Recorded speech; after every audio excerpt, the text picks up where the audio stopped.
Yes, socialism works.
Hello, hello, hello.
Okay. Check. Mr. Whiskers, what up? Cupcake Chaos, Thanksgiving a Quantum Deity. Ruma Majin, I should follow earlier. Hello. And by the way, I'm not fucking sad. That's right. That's the best way to do it. Profess it. It's the worst that could happen. Simply profess.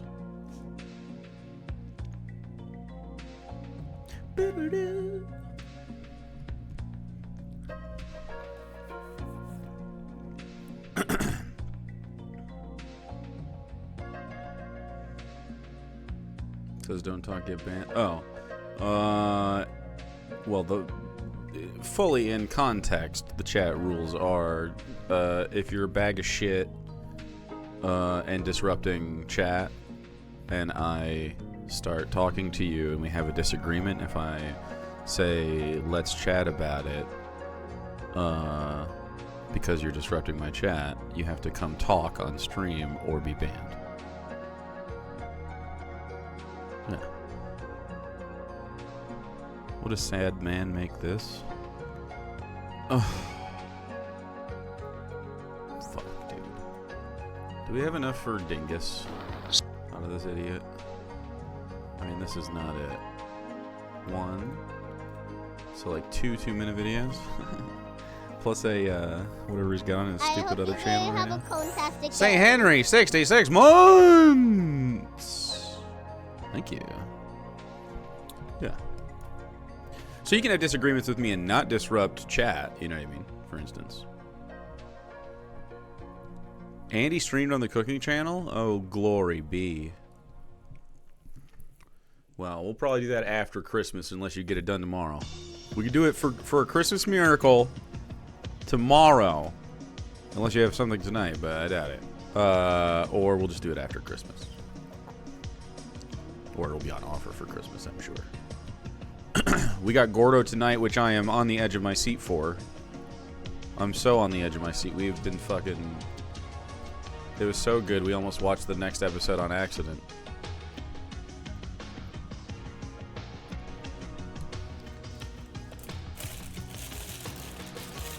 Probably do it tomorrow. I mean, they don't like rush it. I was thinking what's gonna happen. I'm in no hurry. I know. I mean, chat loves a dingo, and I guess I get. We get the sweet subscriptions, but bingo is fun too, and I'm happy for any break from Dave. But I am at chat's whim, of course. I am the man in the box during stream time, so if you wish to inflict it upon me, boy howdy will I if it's available, okay? I love chat more than I love not watching Dave. Which is pretty, that's a lot. So, I mean, like, you guys are pretty high up there.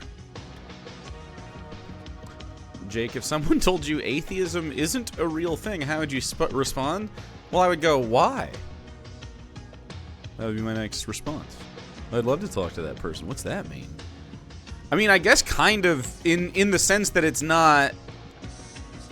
It's, I mean, it's like in the same way that anything is a... Like a joke is a real thing or something. You know, it's like a construct still. Atheism is a rejection, so it's a hollow play. Like, it's as much of a thing as, like, not believing in other stuff is. So, I guess, yeah. It's not a thing, I suppose. Though, being an atheist is, comes with things. I don't think atheism is. Although all those are socially enforced too. So all things I can think of at least. Yeah, it's not a thing, I guess, but it is. I mean, it's a conceptual thing in the, you know, it's not really different from being religious in a material sense. Insofar as like not like neither of them can touch us. They are just concepts we speak with. But not in the way that Christians would like it to be, where it's like, oh, you believe a crazy thing, huh? Because that's not what's happening. A conceptual concept. It really is. It's just a rejection of theism, yeah. So it's not like a thing. So, I mean, maybe they're right. It depends on how they're coming after it. If it's a Christian saying it, I don't even understand, really. Or a similarly religious person. I don't even know. So I assume it was like a internet person. Doing well, Rachel Faye. Welcome. We do, in fact, have... Fuck, dude. So Dave's opinions. I'll subscribe if he makes a good video. He has some AI shit going on. Great. Dave's opinions. Cool.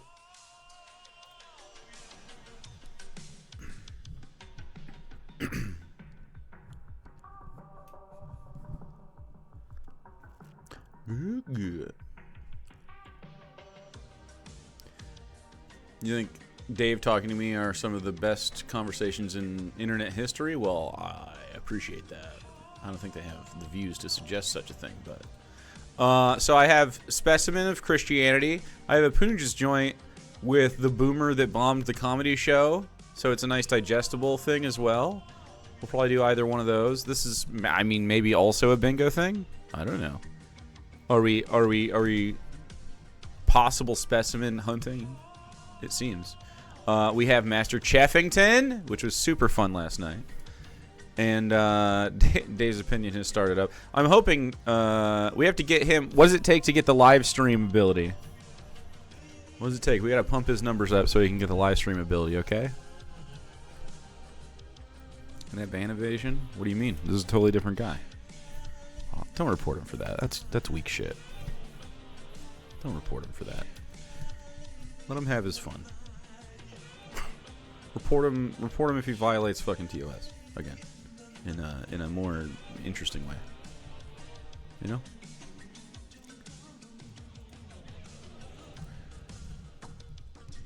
You can't report him for ban evasion anyway? Oh. Anyway. And then maybe he's got gloop, I don't know. A roasted chicken? Fuck yeah, dude. I love a roasted chicken. Alright, I have big opinions about roasted chicken. Says no slurs anyway? Oh, yeah. So, roasted chimpkin, dude. I'm of the opinion that, well, 165 is way too high for your breast meat. But if you spatchcock that sumbitch, you can get the thigh meat up. I care more about the thigh meat, but you can do some things to protect the juicy breast meat beneath, and still like overcook it temp-wise and still have it be like perfectly edible and delicious, but not dried out. But I care more about getting the thigh meat correct, which needs a higher temp to be delicious. You are capitalizing every word. Bot behavior, or is that just like a thing? What counts as being disruptive? Just curious, I know. Name calling things like that, or I more mean does a back and forth count as a disruption? I am a Dalek, yeah. Obliterate. So I would say all capsing, and or no, exterminate would be copyright infringement. Please. Have some decorum. This is a corporate space. Please respect them. Corporations are people. So yeah, capitalizing every letter of your message is definitely something that I would consider something to watch and disruptive, frankly.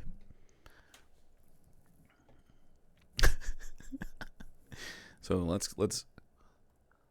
We could get rid of that from our personality. Okay. What if Christmas time was a special time?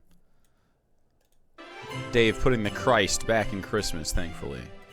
He's right there in the box. Glute proof? Fuck you, dude. I'm never gonna remember, and I'm never gonna, and that's okay. I'm never gonna remember. I literally need you for that. Without half sack, it's all. There's nothing. I'll never use it. Half sack is the only thing keeping that rudder fucking straight. Did you only get one? As if I need more. I've never messed this up. Well, wacko!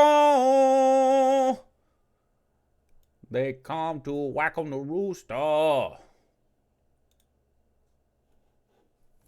Welcome to Dave's Cooking Show. Coming at you every day at 4 p.m. Coming at you, dude.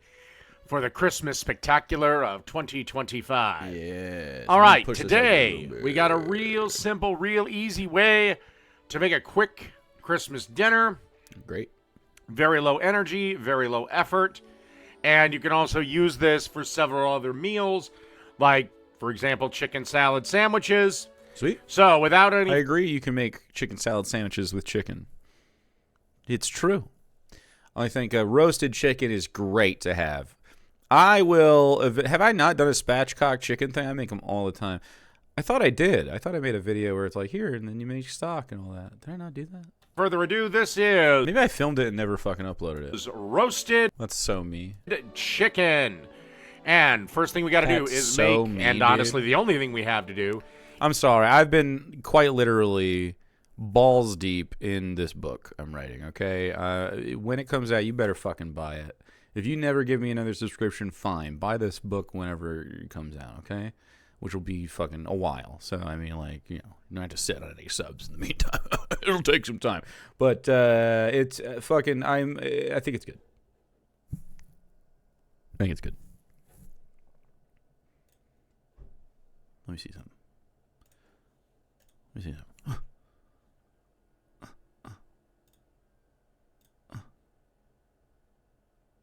131,000. I don't know what the pace is, but I'm pretty sure I've written like 5,000 words in the last 2 days. So that's pretty fucking. I mean, we're cooking, dude. We're moving. All right. Anyway, brother, I can't read. You better have real pictures. I intend some pictures in there from time to time. Yeah. Maybe I will do my own audiobook. Who's to say? If I'm forced to self-publish, which I've read published books. I know some people. I feel like I could do that. You paint the pictures in your head. The best pictures you paint are in your head, for sure. All right. I'm painting word pictures. Don't worry about it. Is make up a spice blend. This can be made weeks, months in advance, or easily the night before. It consists of 1.5 teaspoons of paprika, a half a teaspoon of onion powder, a half a You have aphantasia, though? So to, like... That doesn't seem, like, real to me. Like, I feel like maybe we're talking past each other. I mean, it could totally be fucking real. It could totally be fucking real. But sometimes I feel like the human experience is not being addressed with one another. It seems unfathomable to me that you can look at a fucking apple, close your eyes, and not imagine what you just looked the fuck at. I mean, it definitely seems possible. I don't know. Maybe there's some shit with the visual cortex, and I don't know. I don't even know where it comes from. But, like, it just seems so fucking crazy to me that that's not possible. Like, I can imagine how it feels in my fucking fingers, how it smells, like, what it tastes like, the texture on my tongue. Like, can you do all that shit? Can you not imagine the smell of an apple? Do you have nothing?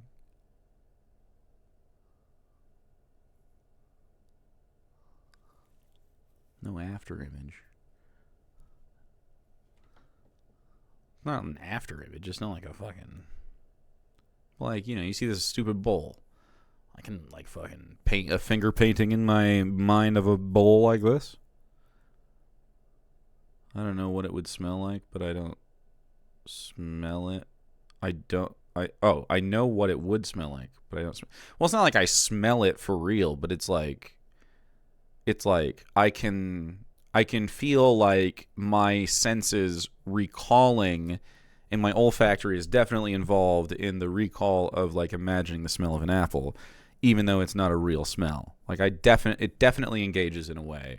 That's fascinating. I don't know. I'm sorry you've been robbed of this part of the human experience. Maybe it's shown up in other ways, like in X-Men. Maybe you have different abilities. You can conjure it. You can imagine a dragon, but you don't see it. I don't know what imagining a dragon... I mean, you know, you can imagine the concept of a dragon, but what do you mean you don't see it? I'm just going to stick on this for a minute. The bowl will be here in a second. This is more interesting. So, like, yeah, do you dream or whatever? Like, what's that about?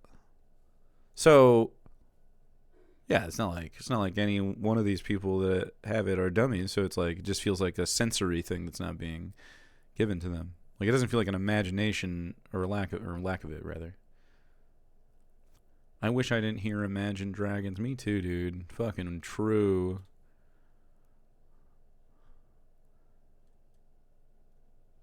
Rarely.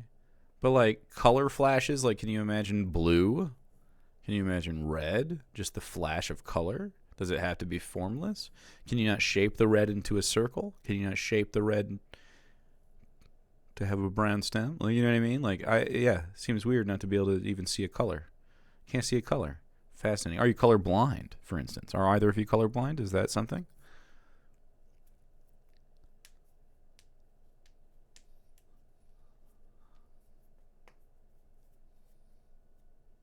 Aphantasia the thing? No, I totally agree. It's a thing, but it seems so ineffably indescribable. Does it make sense? Like, it seems like something that we can't quite communicate to each other, so it fascinates me. I dream, but I can't see things with my imagination. So it's only sensory information or something? You think you see more color? Interesting. Well, you don't have to apologize, chilling Millins. We're just chilling with our Millins. I try and imagine things. What is with the fucking capitalization? What is going on with that? Are you doing like a translation thing? Are you a bot? What is that? If I try and imagine things, it's just gray blob. Is that because you're an AI program? Room agent? What's going on with the text? I need to know. If it's like an accessibility thing, I'll just get over it. Don't blind people dream in smells and sounds? I imagine whatever sensory information there is to just know what I'd be like on an intellect. Interesting. Helps with my spelling? What the fuck? Okay, well, if you want to become even more equipped with the English language, you wouldn't capitalize every letter, just like the proper nouns or something like that. It would be even better. It would also help us parse, the rest of us, parse your spelling even better. So it's not like a good habit to form. Just for the record. I used to be a teacher. No big deal. Yeah, I don't understand. I don't know. Anyway, fascinating, everybody. All right, write diaries of this, and we will discover the truth to aphantasia over the course of many years amongst the core community, okay? We're going to do an unofficial scientific test. Everyone start a journal. Teaspoon of garlic powder, a half a teaspoon of dried thyme, a half a teaspoon of black pepper, a half a teaspoon, this is optional, but I do recommend it, either cayenne pepper Chipotle? Or my favorite, chipotle powder. Nailed it. It's not optional, in my opinion. I mean, it's all optional. Just kidding.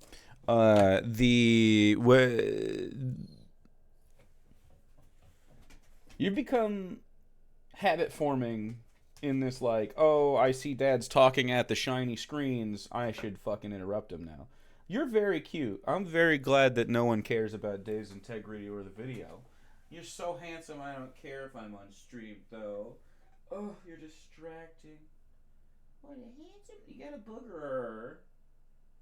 Let me get it. Thank you. Thank you. Alright, will you go get your mom for something if you need it? She's got all sorts of stuff over there. She's great. You have a bone right there? You have cats to herd? Okay. I've been working a lot today, so I'm a terrible father. He's a good boy, though. He's a good boy. I'm a terrible father. Let the guilt wash over you.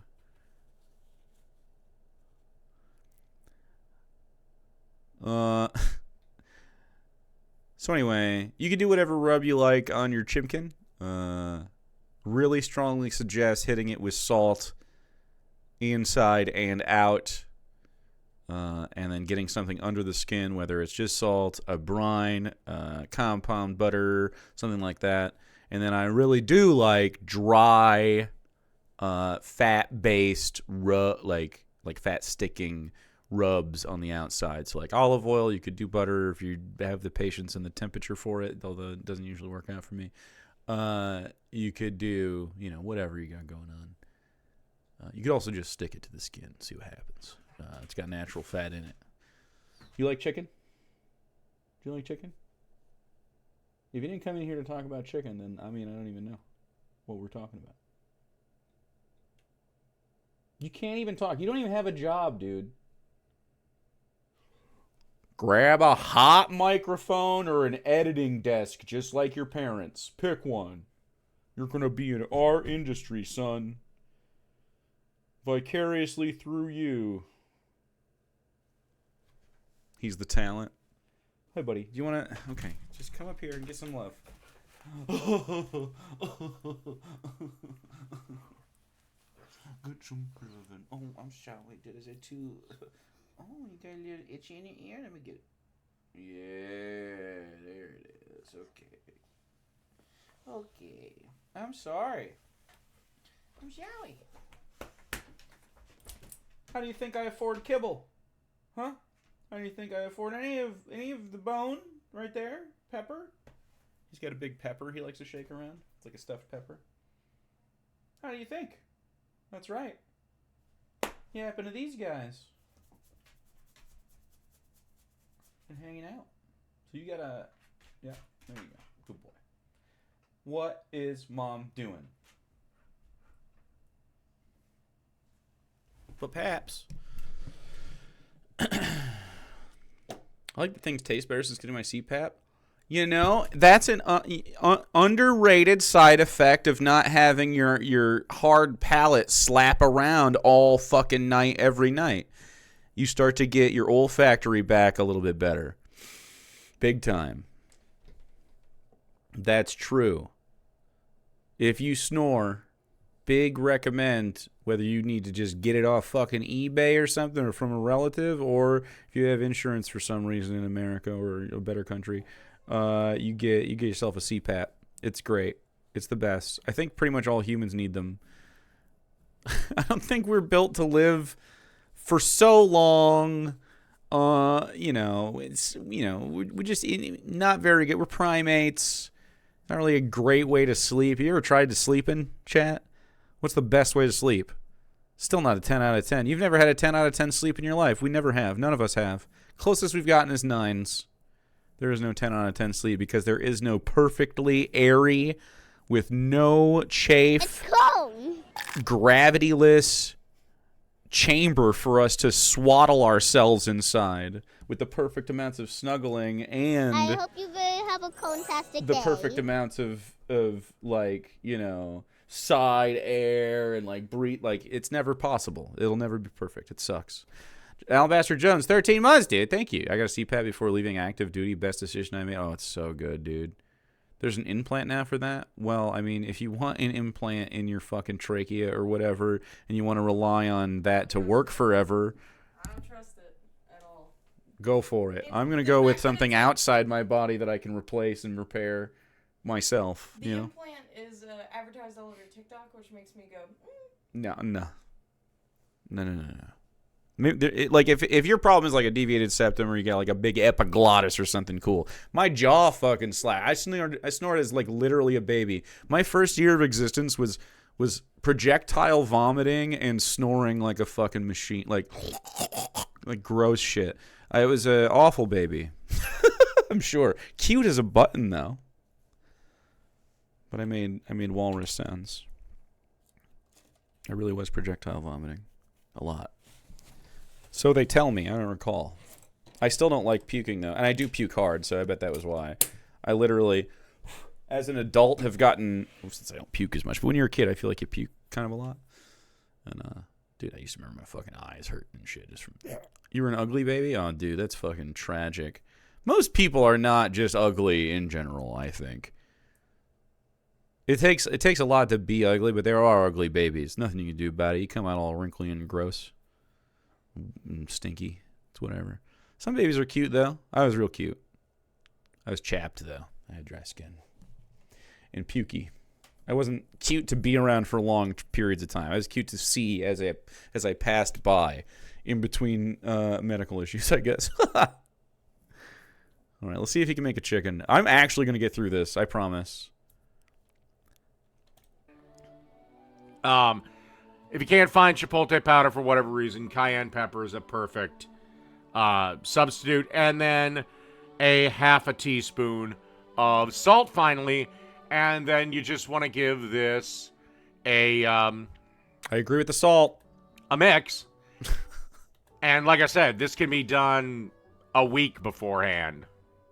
And that's going to be a little sparse for a whole bird. All the prep work you need to do. Pretty close.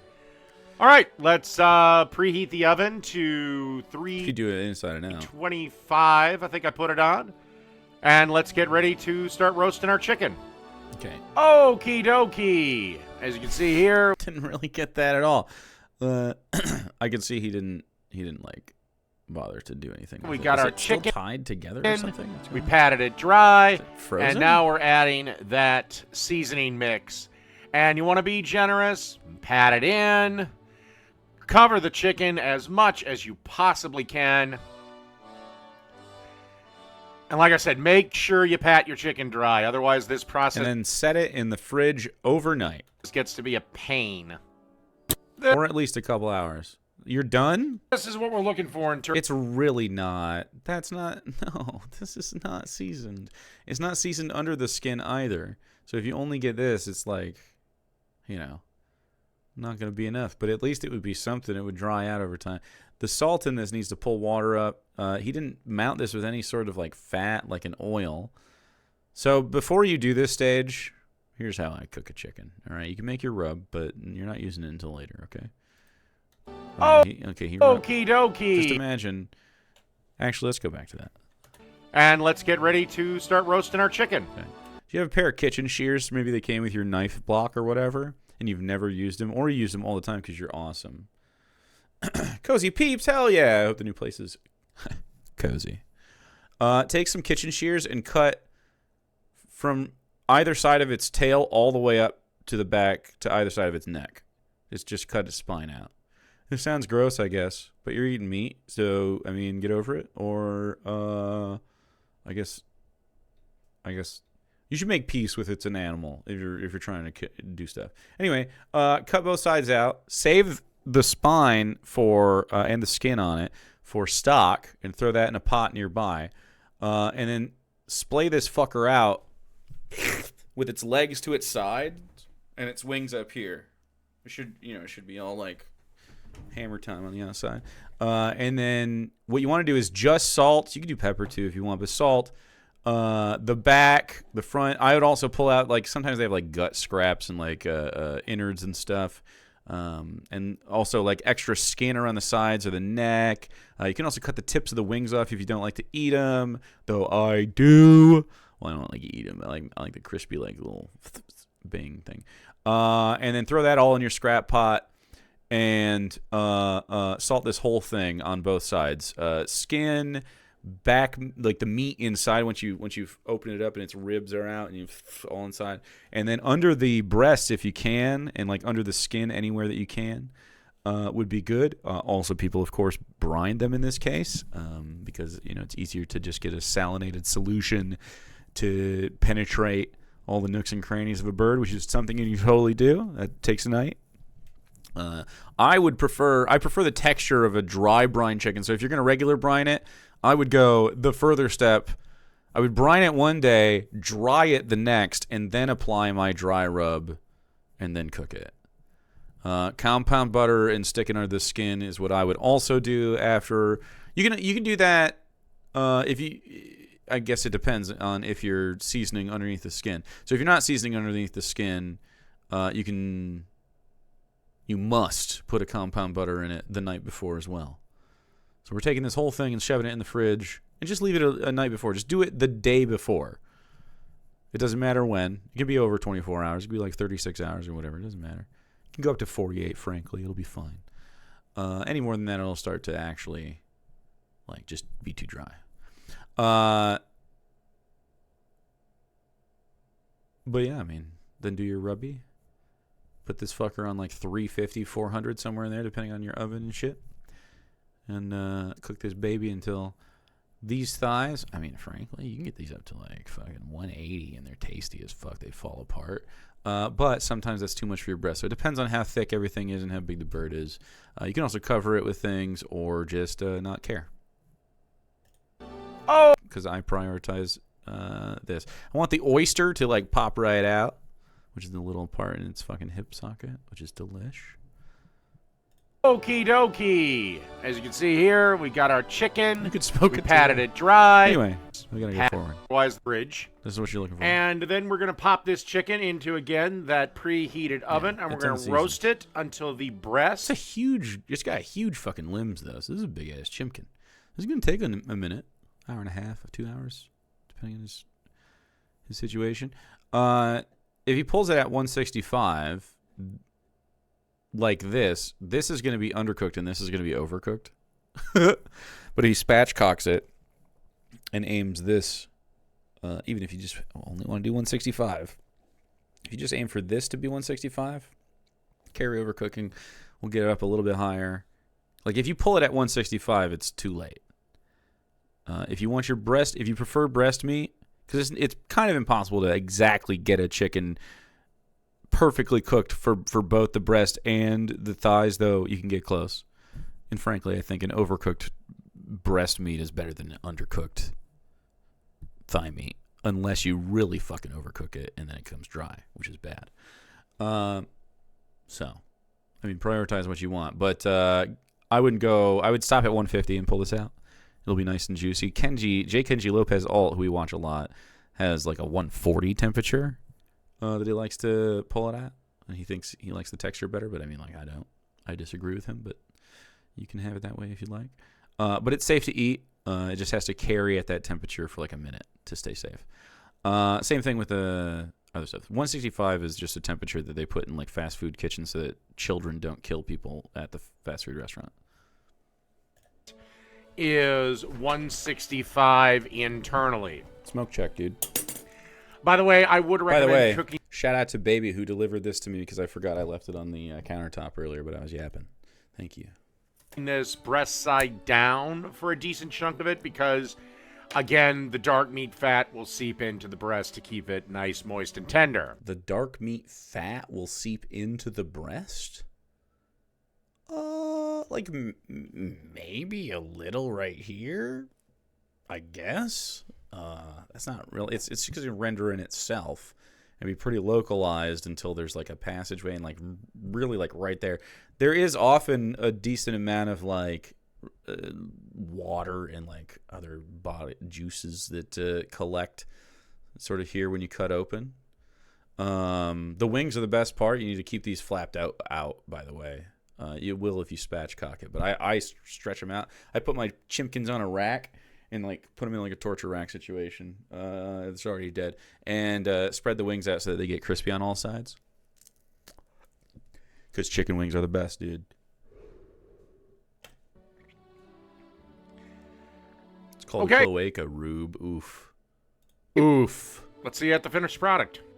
Okay, the breast hit 165. Let it rest.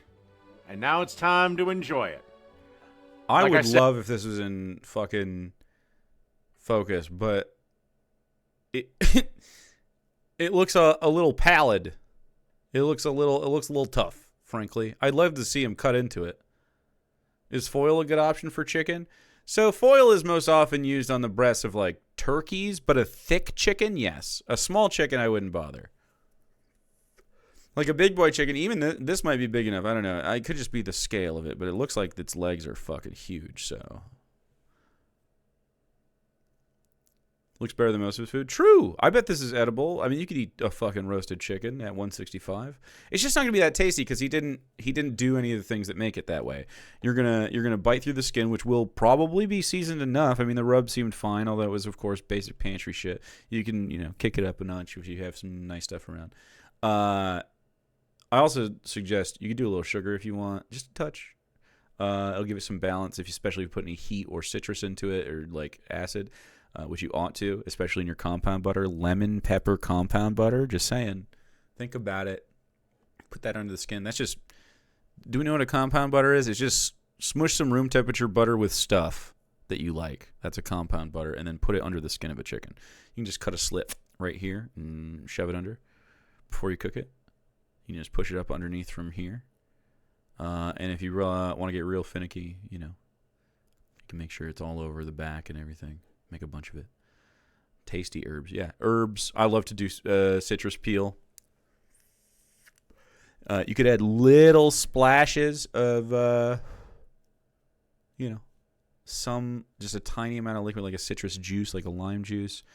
I guess vinegar. I've never done vinegar in there. It'd probably be fine if it was, that was the flavor you're going for. Just a touch, though. Like a salt and vinegar chicken thing. I don't know. Or some other kind of pickled situation. Anyway, I have lots of opinions about chicken. If you want to learn how to make a good chicken, maybe I'll do a video soon. This recipe can easily be done. I say soon. After all of this writing shit is over. The seasoning mix can be made. It's like a wild notion. Weeks in advance. I could just do it at some point. There's actually not a low chance that at some point I just upload 3 fucking cooking videos and introduce a new channel. It could happen. I could get it in me.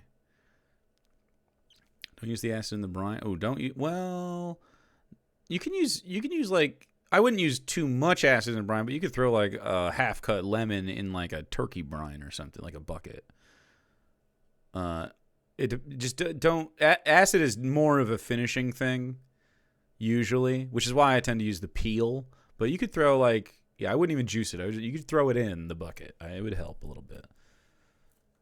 Or oranges or something, a little less acidic.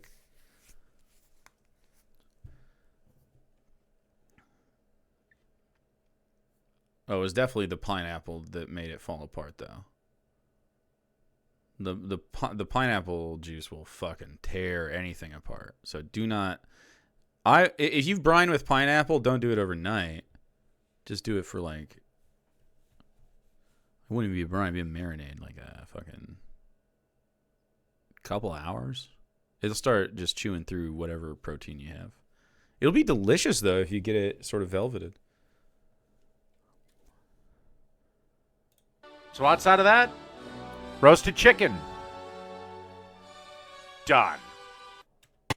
Wow, abrupt. Okay, wait, we're still there. I just wanted to. Okay, done. I mean, I think it'd be chicken. I'd love to see him cut into it. I don't think it would be very juicy inside because he didn't brine it dryly or wetly, which would help it retain its juice quite a bit. I'm not seeing anything like leak onto the board, so it doesn't suggest that it's very delish. But I mean, I hope he fucking loved it. He didn't mention anything about it. So my suspicion, it was pretty bland because he didn't season any of the meat, and there's lots of fucking meat on that bird. Pretty huge news story that broke less than an hour ago.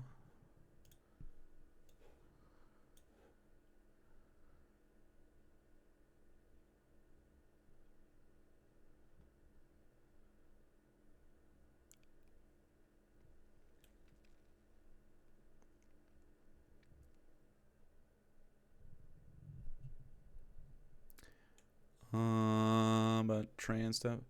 We're gonna let that shake out. I don't usually.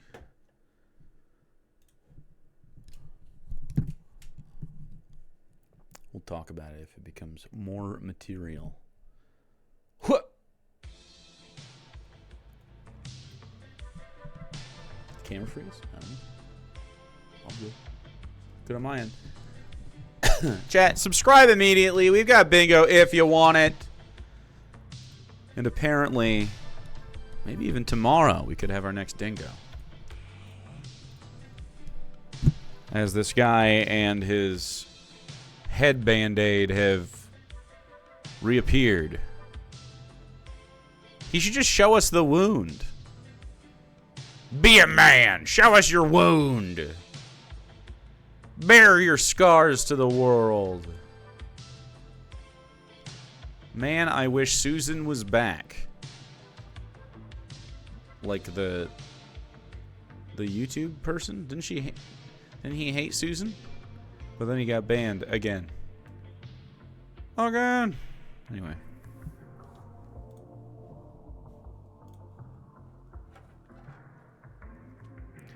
I'm a man as well. I agree. You are. All right.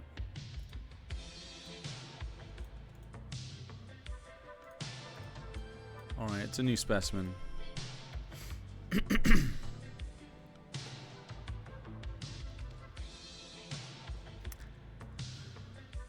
It's a specimen.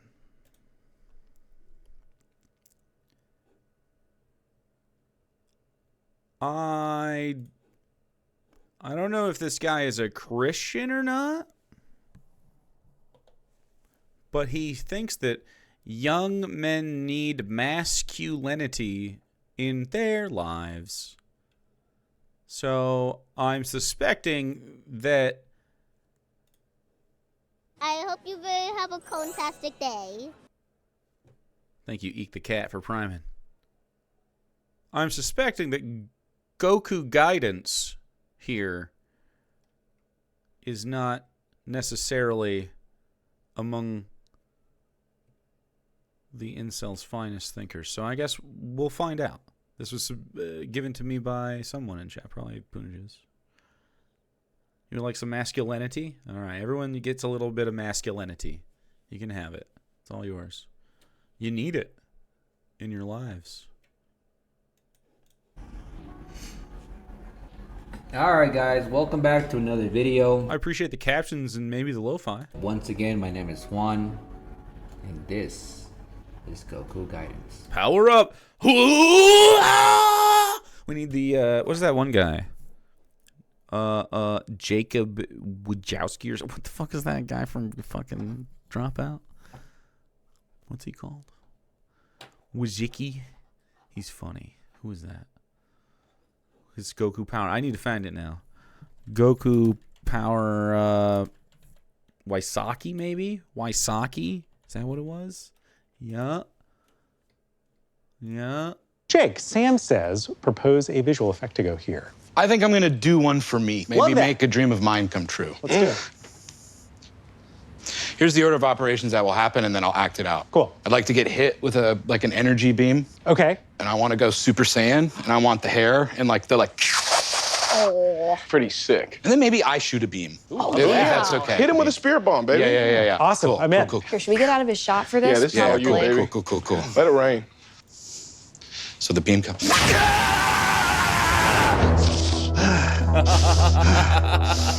You haven't seen all my powers.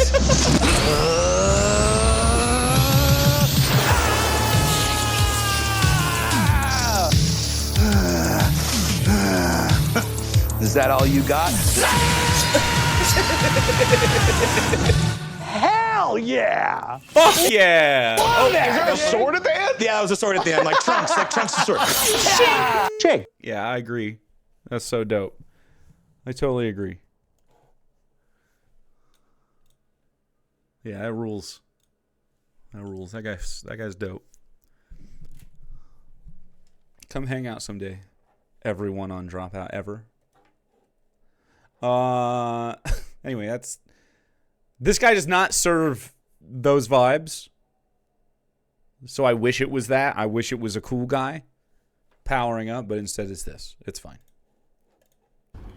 Alright guys, so there's a real reason why I make these videos, and the reason why I make these videos is because, well, Mind if I speed you the fuck up? I'm gonna, whether you mind or not. Maybe a 2-timer. you know, like, I've been on stream retention for so long, I couldn't tell you how long it's been because I've Maybe less than that, because the captions are too fast. Maybe 1.5. Maybe 1.5. Maybe 1.5. lost count. It's been definitely more than 2-3 years, like, obviously because I fell off and I had to get back on there and stuff, but anyways, so, you know, a lot of youngsters nowadays, they're lost in the world. They're just lost. And, you know, I was talking to a kid yesterday. He's not a kid, he's 19 years old, and, you know, he's adamant about working out with me. He wants to work out with me. He's like, I gotta work out with the legend. I have to work out with this guy. He tells his dad, like, oh yeah, well, this guy is in the gym, like, way down the street. He's like, why don't you go to one that's, like, right here? It's like, no, because I have to work out with this guy.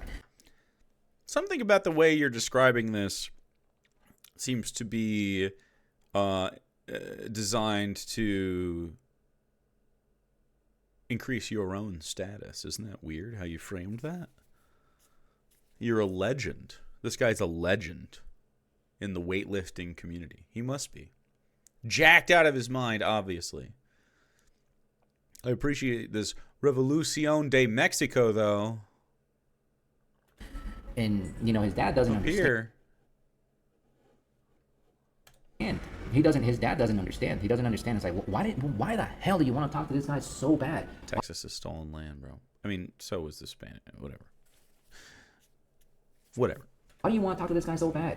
And it's because it's like I keep saying, like my personal father didn't teach me a damn thing. Oh shit, so whenever daddy I used to, like when I issues. was like 18, 19 years Me old, too, I used to bro. go over to my friend's house and we used to play Xbox, we used to play video games, we used to watch movies, That's all just cool. hang out and kick it, just what normal 18, 19-year-old kids do. Yeah. But then his father took interest in me and was like, hey, you know what, Juan, you want to learn how to fucking change brakes? Juan, you want to learn how to switch engines? You want to learn how to use this cherry picker, the cherry picker to to change the engines, and we're gonna do a transmission change, we're gonna do fluids, we're gonna do spark plugs, we're gonna do all this cool Manly stuff that is not gay and is masculine. Definitely. Women cannot do this. By the way, my favorite place to get an oil change in my community has mostly women doing it. There is a guy that owns it, and he's been there a long time, and he seems to have now passed it down to at least one of his daughters and just whoever else he's hiring there. And the ladies are wonderful. I think they do a better job, frankly. They're more communicative. It's better. So the stoic fucking grease man underneath your car, which they still have. He's still got a job. It's cold. He's still down there rattling around. Never said a word to me. Seemed nice though. Rushgay, thanks for following. shit. You want to help? And as a 19-year-old impressionable kid, I'm like, yeah, man, because kids, not kids, but just people, just men in general, they're like, we want to learn. And if there's somebody that takes interest in you and wants to teach you something, I agree you're with like, this. hell yeah, man, why? I agree with that. Because like my dad didn't teach me. My dad didn't even teach me how to fucking do an oil change. I was talking to a guy yesterday and I told him that, and he's like, he didn't teach you how to fucking cook dinner or anything like that. That motherfucker didn't even teach me how to fry an egg. That sucks, bro. I had to learn all this shit all by myself, and I didn't know. And that's why I ended up in prison. That's why I ended up fucking all fucked up. My life is all fucked up. Well, I mean, it might have contributed to that. I mean, there was probably other shit, socioeconomic things, more systemic things. You know, your own choices. It's a mixture. You know, life is complex. Right? And I started my retention, started doing self-development. Started my retention. Fuck, man. Fuck. You know, he doesn't sound so bad for like 3 seconds, and then he's like, by the way, I don't come, and that's what makes me strong. Man. Come on, dude. Literally. Into a sock or something. Whatever. Looking, just started working on myself. Just like stop with the sex, stop with the masturbation, stop with all that shit. Stop with the sex. Do you think maybe it's not the sex, but the way you pursue the sex? You know? Do you think it's not having sex or relationships with people, but the way that you try to acquire them? You know? Just guessing. And then you start gaining life experiences. You start seeing people as algorithms, like it's just like the YouTube algorithm. You scroll, and you're like, I don't like any of this shit. And then the algorithm says, hey man, I know you like this fucking video. Why? Because you watched it 3 times in a row. And if you like this video, I got one that's similar to this one. And you're like, yeah, that's how. Like honestly, that's how people behave. You know who you can talk to, and you know who you can influence, and you know that and you know that there's also people that you couldn't tell them even, hey, how's it going? Because it's automatically, oh, this guy's trying to challenge me. Whoa. Okay, so it seems like you, somewhere in there, are acknowledging that toxic masculinity exists. So that's toxic. If someone thinks that you're saying hello and another man feels threatened by such a thing. I definitely know what you're talking about, probably to a lesser degree, but not to 0 degree. I mean, it sounds like I haven't been to prison and had to deal with any of that shit, and I don't know where he's at right now. So, but while my country bumpkin ass life didn't come with that many challenges immediately, more of my school life and social life after that did. Like, men can definitely be dumb and insecure for sure. So I don't know why, like, to say that men need masculinity is like missing the fucking point when it's not about they need masculinity. Everything you're describing isn't masculinity, it's community, which is communism. Not communism. That'd be some pinko stuff. Oh, this guy said I was a punk bitch because he fucking waved at me, like straight up like that. Especially not to even mention the women, dude. Like some of these women, like we all behave like algorithms. We all behave like algorithms. Some of them you can wave and say hi, and you can even go up to them and give them a handshake. Hey, how's it going? Boom, boom, boom, boom. All right, have a nice day. And then some of them you can't say anything. You can't say nothing to them. Not a damn thing, because like, oh, this guy's trying to have sex with me, and it's not even about that. But the thing is, I mean, it could definitely come across like that depending on how you approach someone. But yes, also you're describing how masculinity negatively affects society in these ways, where I have also experienced this, where other men who are dog shit pollute what would otherwise be a decent space because some dudes are just fine, right? Like, many of the dudes around are pretty fine, but even the dudes that are fine often are like, they have work to do. Everyone does.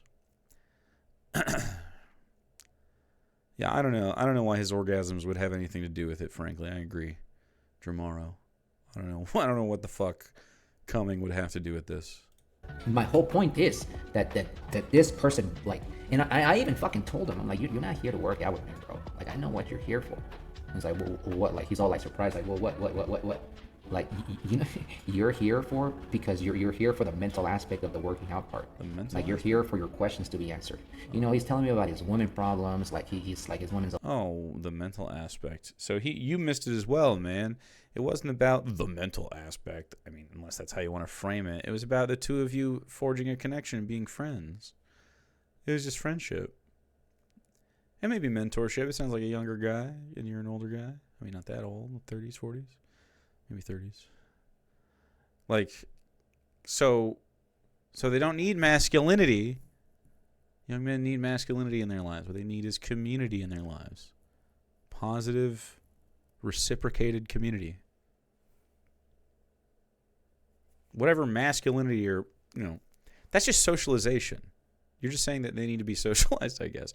But when you say masculinity needs to be a thing, you need to, like, you're enforcing a certain set of behaviors that not everybody wants to abide by. And that's where a lot of friction comes for young men, when they're like, oh, you have to act this way, and then they can't, or don't want to, or it makes them uncomfortable. And they want to act a different way, whatever that may be. And then they're rejected by their peers, and this is the shit you get, where it's like, oh, you're a bitch, bro. Bitchy and all this, and I tell them exactly what to do. And every time, like, how do you know? How do you know? Some things are you do discover through semen retention, and then some things you do discover through semen retention. Please tell me. Some things is just straight up life experience. He's like, you know why I know, bro? And I asked him, well, how old are you? I asked him, hey man, how old are you? Oh, well, I'm 19. I'm 41 years. 41. There we go. That's what I was thinking. Fucking old, dude. I'm 41 years old. I'm not really 41. I'll turn 20. I'll turn 41 in like literally 25 days. Doxed. So I told him I'm 41 years old, dude. I got 21 years life experience ahead of you, dude. Like, I know some shit. I could school you on some shit. And they're like, why do they want to know it from you? Like, why don't they watch a YouTube? Be like, I don't know. But why do they want it from you? Well, and it's because of this. And the reason why my father didn't teach me anything is probably because his father didn't teach him anything. Why is the lesson they need masculinity? It's clear that all of these masculine facades that all of these men have upheld have not been enough to raise their own kids. So it seems to me that the expectations of masculinity do not directly correlate with being a good dad or a happy guy. So why even bother? The happier... You'll never be happier than when you just stop giving a fuck about any of that stuff and just live whatever is true to you, even if it is masculine. I mention this all the time. Like, I'm pretty sure I'm a masculine guy to most people that view me. People call me sir all the time. And not just because I look so regal and glorious, but because, I'm a bear guy. I roll around. I got a deepish voice. Like... And I'm comfortable being a man. I like man stuff like sports, and I like a beer and a whiskey and smoking weed and hooting and hollering and going outside and stuff and my dog. But I also like, cry because I love my wife so much and think things are so cute. I want to squish them, but it's too small, and so I don't. And so there's a delicate balance of wanting to express my love to a sapient or sentient creature who cannot understand the depth that I feel for them, but also wishing that I could. And stuff like that. And also I like to cook a steak. You know what I mean? It's like being a man is lots of different stuff. Love a good cry. I don't cry often, but when it happens, thankfully, in my life, it's almost always been, well, in my adult life. As a kid, I'm a man as well. As a kid, frustration cry was my most common cry, which is weird. I always hated that. It never felt warranted. Like I was always annoyed that my emotion had to be conveyed that way rather than another way because it was just frustration. But I don't know. A lot of people get like that. But in my adult life, happy cry has definitely been my more common, type of emotion. No, plenty of sad stuff happens. Everybody's sad sometimes. Crying when I'm mad and I hate it. It's not mad. It's not rage for me. Although I guess I could cry from rage depending on the thing. But it's always been frustration. Not anymore though. Really, I have enough. I mean, as a grown man, I have enough agency to not worry about it.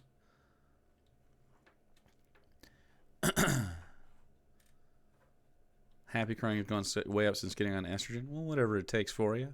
I think also having some time to become yourself, whoever that is, including being trans and everything, whatever that is going to bring you closer to that. Whether you need estrogen to help that or not. I do think estrogen will make you more emotional, for sure. Pretty sure that's just real. And he's like, well, fuck, my dad didn't teach me anything, so there you go, dude. Congratulations. There you go, son. Get the fuck out there into the real world and be productive. But I don't know anything. Oh, well. Be productive, Why?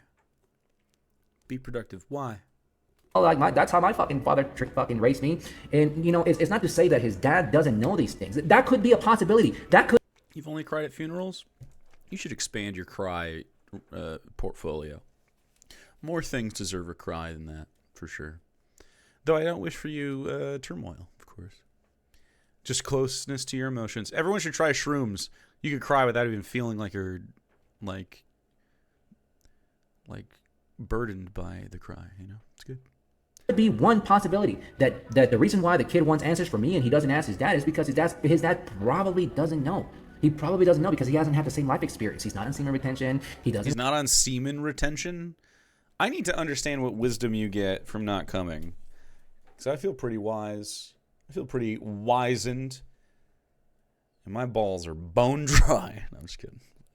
But it's pretty, we do okay. Work out. He doesn't meditate. He doesn't fucking work on his mental health. Does that make sense? Well, I definitely think working out's great. I should definitely do that more. Everyone should. But the mental health thing is way more important than your semen retention. I mean, these seem secondary, semen, or primary to the thing. And semen retention seems to be something you've correlated that you're doing alongside those two other things. And you're like, yeah, that must be it. So, all right, so that's one possibility that okay, well, your dad doesn't know. It's not his fucking fault. It's not his fault. It all comes down. It's a long chain of fucking father and shit, dude. It's not his fault that his dad doesn't know. I mean, okay, well, yeah, it might be a little bit his fault because, hey, man, you're a grown ass man. He's probably his dad is probably roughly about my age, anywhere between 40 and 45. And I learned because I had to learn these things because nobody taught me. I have one thing that a lot of people don't have. And I'm like, well, what's that? I have a lot of time. That's the only difference between me and pretty much everybody in the whole fucking world is that I have a lot of time. That's what I said. There is some introspection here. I don't hate this guy at all. I think he's misled on the semen retention thing. I don't know if he has any other chuddy beliefs.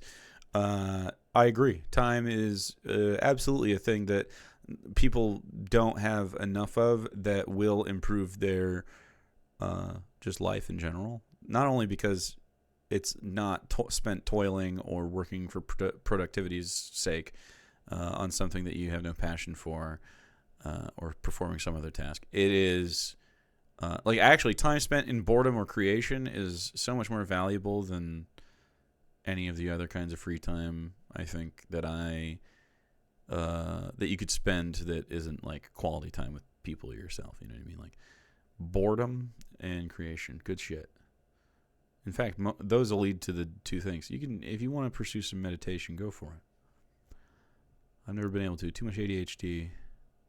I do like to sit quietly and ponder, though, which I guess maybe is a similar thing, although I've never emptied my mind. Trying to do so sounds lovely. Or the accomplishment of it, rather. Trying is the worst part. And this time I use it for it's self-development. Get on your fucking protein, get on your semen retention. Your protein and your semen retention? Double dipping? Get on your fucking intermittent fasting, get on your sunbathing, get on your workouts. Intermittent fasting is like if intermittent fasting is something you want to do to maintain calorie control and you like how it feel, I don't care. Do what you want.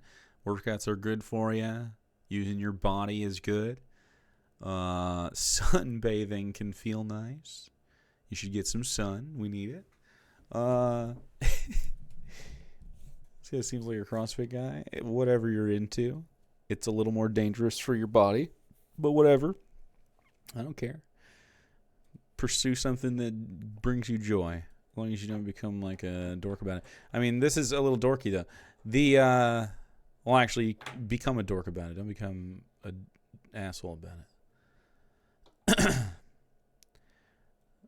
The semen retention is ridiculous. If you do stuff you like to do, you will be happier. That's true. And if you do stuff that makes your body feel good and benefits it, it will be good and you will feel that. Semen retention is not one of these things. It's actually probably worse for you than not. Or, you know what I mean? Like than doing it. There are studies that show that if you come more often, your prostate health is better. So, something to consider. It's like 20 times a month has like a 60% reduction in prostate cancer or some shit. It's crazy. 20 times a month. It doesn't have to even be sex. It just has to be jacking it or something. Something similar. It just has to be an orgasm. 20 orgasms a month. You could probably do them all in one day. If you wanted. Probably not, actually. I think my urethra would erupt out of my shaft like a silly string. 20. On the 20th one would blow out like an old tire. 20% reduction in cancer chances? That's worth. There it is. Call it 60 for the propaganda, Jasa. For the ball emptying propaganda, we bumped it to 60. Just like non-stop machine of just self-development. And you know the crazy part about that is non-stop machine of self-development.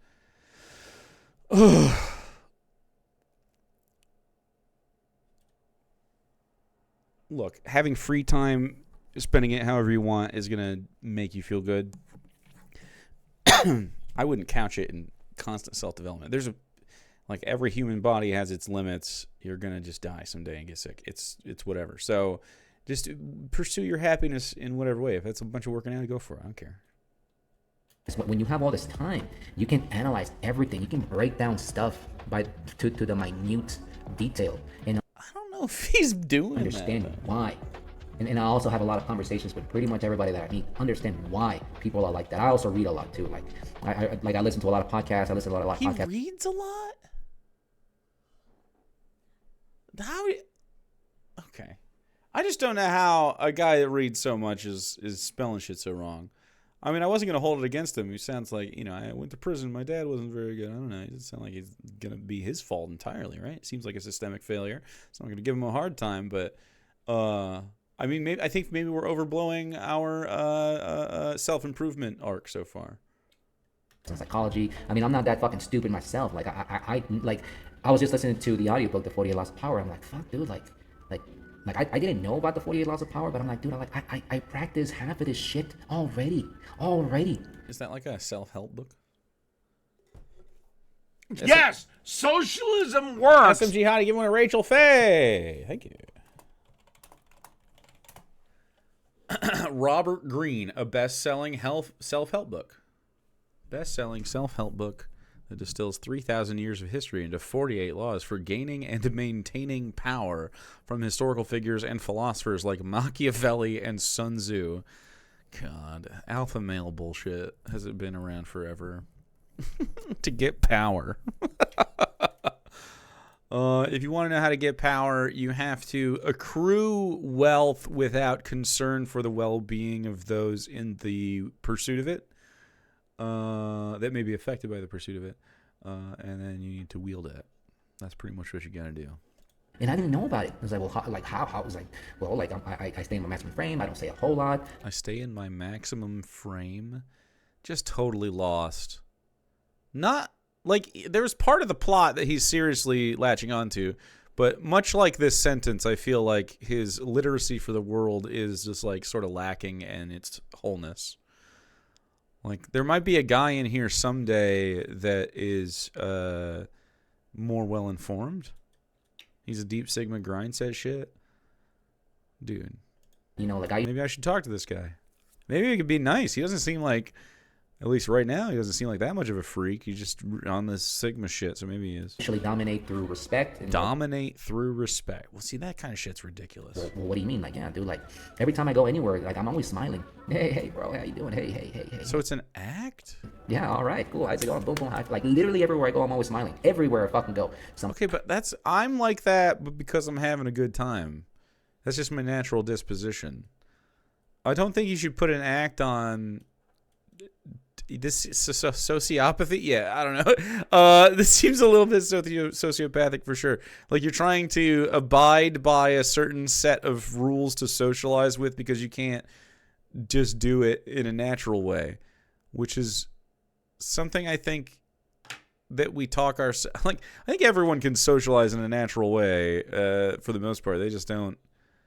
Like if you have problems with it, it's just because you're kind of talking yourself out of doing so. Like a lot of the problems with people's socialization is like anxiety about what if I say something stupid or whatever, you know? Or I don't have the confidence to even say something stupid. Like I think my superpower is that I'm enjoying being around, and I don't know, don't overthink my words that much. It's all pretty much all at once, you know? People love it. Some people fucking hate it. They can't stand you. I can't stand this fucker because he's my... This guy should start coming and crying. Maybe at the same time. Could change his life. Wow. I mean, like, fuck, dude. Like, you're fucked up right here, bro. Like, you know what your problem is, bro? What? Yeah, you're fucked up in the head. I can't stand that dude because he's smiling all the time. It's because you don't know what I'm on, dude. You don't know what I'm on. Like, well, what are you on? I'm on semen retention, dude. I'm on semen retention, dude. I got full ass balls, brother.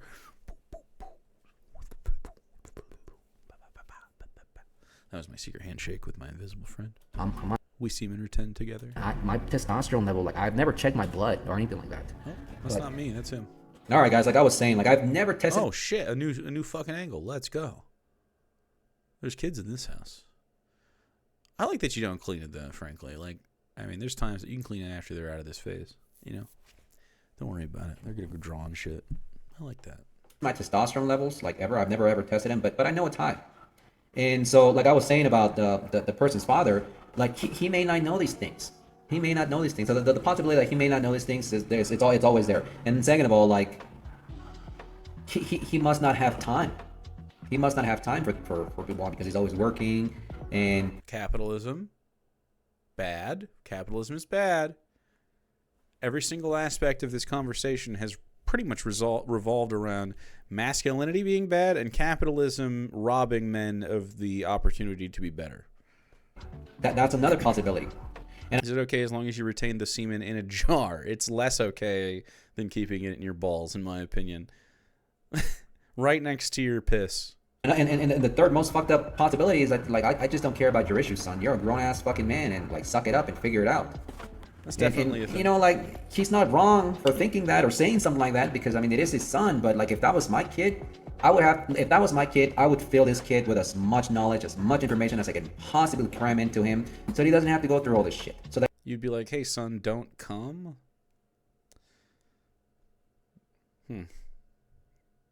he knows, hey, you know what? I remember my dad talking to me about, you know, semen retention, a few of these things here and there, and so that they're more prepared.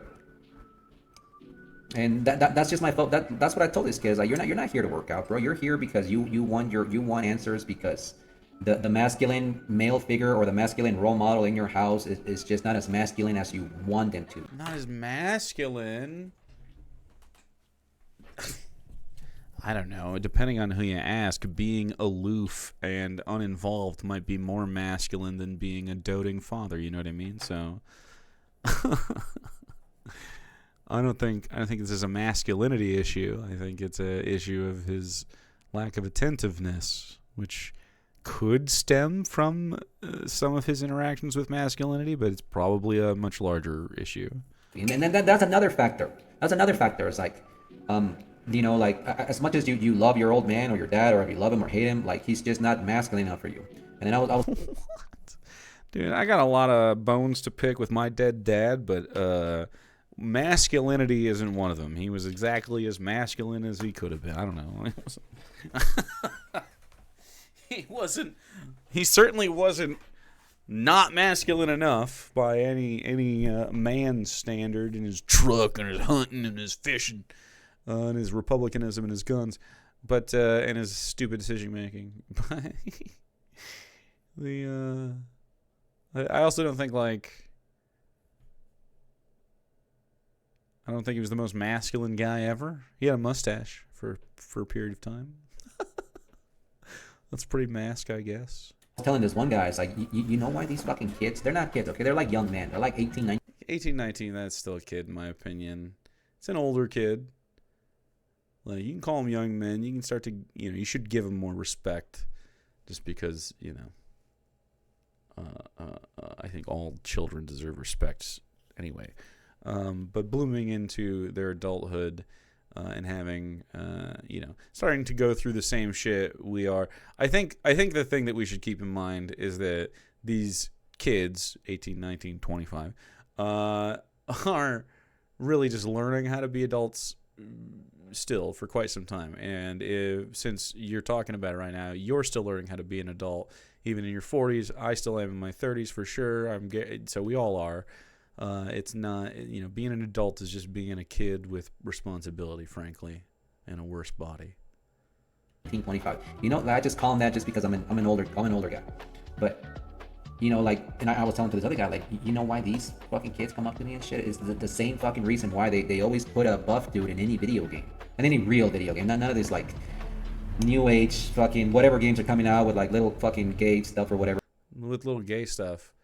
Yeah, so how are you going to pretend that you're fucking secure in your masculinity if you can't handle two men that love each other? You know what I mean? I love men. I love my, my bros, but it's not gay, dude. It wouldn't be gay. So you see, like, all this shit that you were talking earlier about other men being like, yeah, this guy's a bitch for saying hello. Like, you're just 1 degree more woke than them by not thinking that's gay. And they're more fucking stoic and framed up for thinking it is gay for you to do that. You know what I mean? By your own standards. What a pathetic fucking worldview that is just misleading you in so many ways. You could be so much fucking better than this. He has the mindset to be better. Like, he seems to be wanting to learn and wanting to figure out what being better even means, and that's good. He seems to want to help a kid in his, like, natural drive to do so. It comes from a good place, but his fucking endpoint is so dumb. And shit, but like real video games with a real masculine, it's like, why? Because at least these kids, the fucking youngsters, they can identify with these role models and be like, hey man, like if I want to do anything in life, I want to fucking at least fucking be like him. Like what? I want to be brave. You want to be like him? Like you? Do you think that you're a good role model for kids for real though? Like a role model? I think that's a lot different from being a guy that has maybe some advice. Or maybe is capable of teaching kids things. Role model. And I want to be. By the way, I hate the idea of a role model. Like just the fucking phrase, role model. Like it's a model by which you should determine your role. This is a good framework of another person who isn't you that you should emulate despite your nature. It's crazy. And like not necessarily I want to go around shooting people, but like I want to be masculine. Is shooting people masculine? Like, he believes that violence is masculine inherently. Like, I'm not going to say I'm going to go around shooting people. So he still believes it's a masculine act to go commit violence on people, which is, not true. It's just a dumb one. And, like, only a few handful of people have that look, have that masculine look. And you're like, well, are you one of them? I couldn't tell you. Because I only see myself as myself. But other people... So why do you give a fuck then? Well, because of their perspective, they're like, hey, man, like, there's something about this dude. So you even acknowledge that right now, even you in your framed up, fucking semen retained, like masculinity master, even you understand that someone with different ideas than you and different life experience could look at you kind of like I do and not see a particularly masculine guy. Like, I do see masculinity in you, but I also see like androgyny and femininity, Mormon Jesus. which I don't think you'd appreciate, but that I find normal and fine. Like, just in his like bone structure and the way he's a little bit thin, you know what I mean? He's in the way he wears his situation. He looks like he could be, like, if he wanted to go be a drag queen, he could fucking nail it today. It'd do a good job. He's got the bones for it. Punajus, thanks for rating. So, but he wouldn't appreciate that, right? Whereas I don't think that fucking matters at all. You think it's gay or whatever. And it all comes down to years of experience and your semen retention and how No, it doesn't. Please stop worrying about the kid's balls. well you take care of your meat vehicle. If you take care of your physical, I like calling your body a meat vehicle. the better you That's take fine. care of your Me too. physical body, like it just tells you tons of information about this person, tons and tons and tons. That dude's got discipline. He has everything, dude. Like, he has everything. Like, and then just discipline alone. He has everything. But you yourself said that your life has kind of been in a train wreck, so you're not a role model. You'd like to be a role model, I think. You don't really know how yet. I just don't know how you could say, like, guys look at me, like little kids look at me and say, this guy's got everything, and that makes me feel good. But then also acknowledge that your life is a fucking train wreck at the beginning of this video. So I don't know. It just tells you, it's like, hey man, like I couldn't mess with this guy. I couldn't fuck with this guy. So that's it. We've learned that being a man is someone who can't be harassed too fully by another man. God damn it.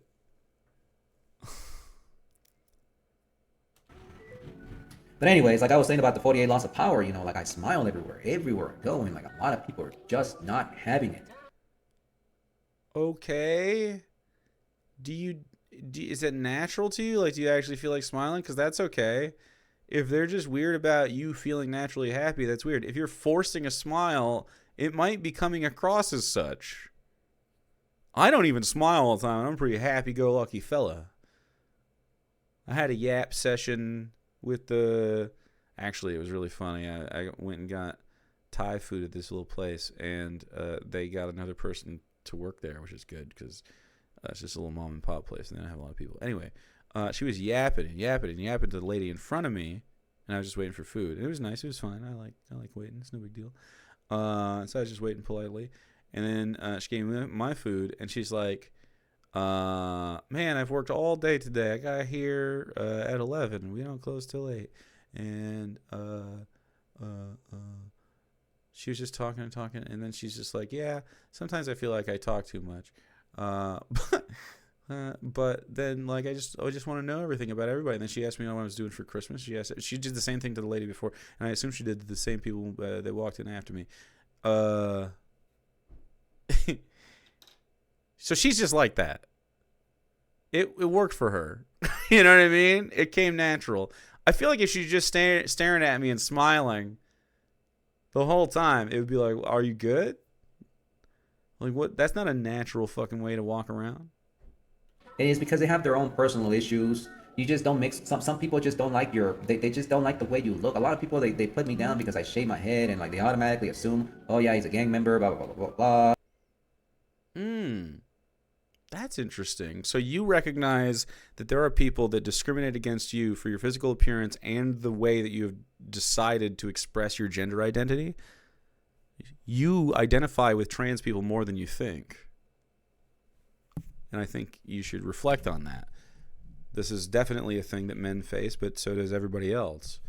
You have not made expected, gender expressions, man. Like I said, you come across a little more effeminate than I think that you want to. I just think it's because of just like your bone structure, which is nice. You got high cheekbones and like you got like a slim head. You got angled features. I just think we associate that a little bit differently. So, and then when you shave your head, it changes your profile a little bit, and that's it. And that's so fascinating because he cares a lot about people like caring that he's masculine. But he also is like, I don't want people to think I'm a gang member, but he also associates violence with masculinity. So I think to some degree he's not telling the truth on that. Like, I think he'd like people to know he's not a gang member, but to not know that he, or to like, it's still on the table for people that don't know him as like a way of like keeping them back and stuff. Because earlier he framed like, you know, men can't fuck with me. So it seems to be very central to his shit. I might just be psychoanalyzing this fucking guy after one video, but I mean, this seems to all be falling into place based on everything that we've ever seen from anyone like this. But it's like, come on, man, like really, bro, like gang members fucking go and fucking work out and shit He doesn't speak with his chest, that's true. for like 3 hours a day, and they fucking, if you want to be a gang member, you have to follow this strict regimen of working out, and you have to be on your diet, bro. And oh, and by the way, you have to be on semen retention if you're a gang member. It's like, what the fuck? So yeah, so So he hasn't been smiling the whole fucking time, but he did just smile a little bit. It's fine. a lot of youngsters come up to me because His teeth are a little funky, but that's okay.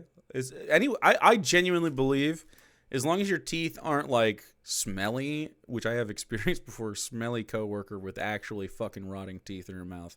And she had like a huge fucking thing on the side. And I was like, why doesn't the fucking owner help her with this problem? And it was so bad. Also, she was a huge fucking like Republican cunt, which is so weird. Anyway, both of them. Little tangent. But like, I think if you genuinely smiled at people, they wouldn't be upset. Like, it's not like you're fucking crazy looking when you smile just now. Look normal. These guys worry about so much, like, what they look like all the time. He brings it up a lot. Sounds less like a gang, more like a gay bar. Oh no. they need answers. And it's like, they know that I know. They know that I know. Like, how the fuck can they know that you know? The eyes, the face, the eyes and the face tell you everything that you need to know about a man. The eyes and the face tell you everything that you need to know. And if you really need to look in further, look at his regimen. Look at his schedule. Look what he does. Look at his physical. Like that alone tells you, hey man, it's like I keep saying, like, this guy has the shit figured out. So you don't think anyone that doesn't work out could have their shit together? You know what I mean? Like, nobody? I don't know. I think there's lots of people that he would consider successes that do not work out nearly as much as him, or look as masculine or whatever, and they have like dumpy little like egg-shaped bodies, and they like scuttle around on little feet, and they eat little sausages, and, you know, have drivers and bidets and little pills they take to keep their hearts going, and crooked little wives. They I mean, I just think, like, no matter the masculinity doesn't seem to be a barometer of their success. The gender of being a man has something to do with it, and like professing that you are as such and being a cis. But other than that, I mean, it's like a money thing. Like, you have to, there's like a minimum threshold of masculinity that everyone has to cross. But like, fucking Lindsey Graham is a powerful American man. You don't have to be like that fucking masculine. It's not about the masculinity. It's that you are a man at all. You know what I mean? And then you have to act within their certain subsets to be accepted in certain groups. That's it. It's because I have a lot of time. That's all. I have a luxury. I have a luxury that most people cannot have this time. And one of the reasons why is because I'm stuck in this fucking country, this fucked up country. We're in Mexico, dude. Like, there's no money here. Everybody here in Mexico, like, if you see them with their brand new car and their clothes and all that, it's all fake. Well, what do you mean it's fake? Yeah, dude. Like, everybody here in Mexico, they wear all these fancy clothes and all these fancy cars. And it's not really, it's not that it's not theirs. It's just that, like, if they default on a payment, it's all gone, dude. And everybody's trying to be better, but like, I mean, that's pretty much everybody, even if they do like fucking work for it every day and like can't own it or whatever and aren't just renting. The corporations are the problem, though. Like, you're thinking that it's their problem. Like, Mexico is poor. That's what you're saying. So Mexicans are poor. So why is that them?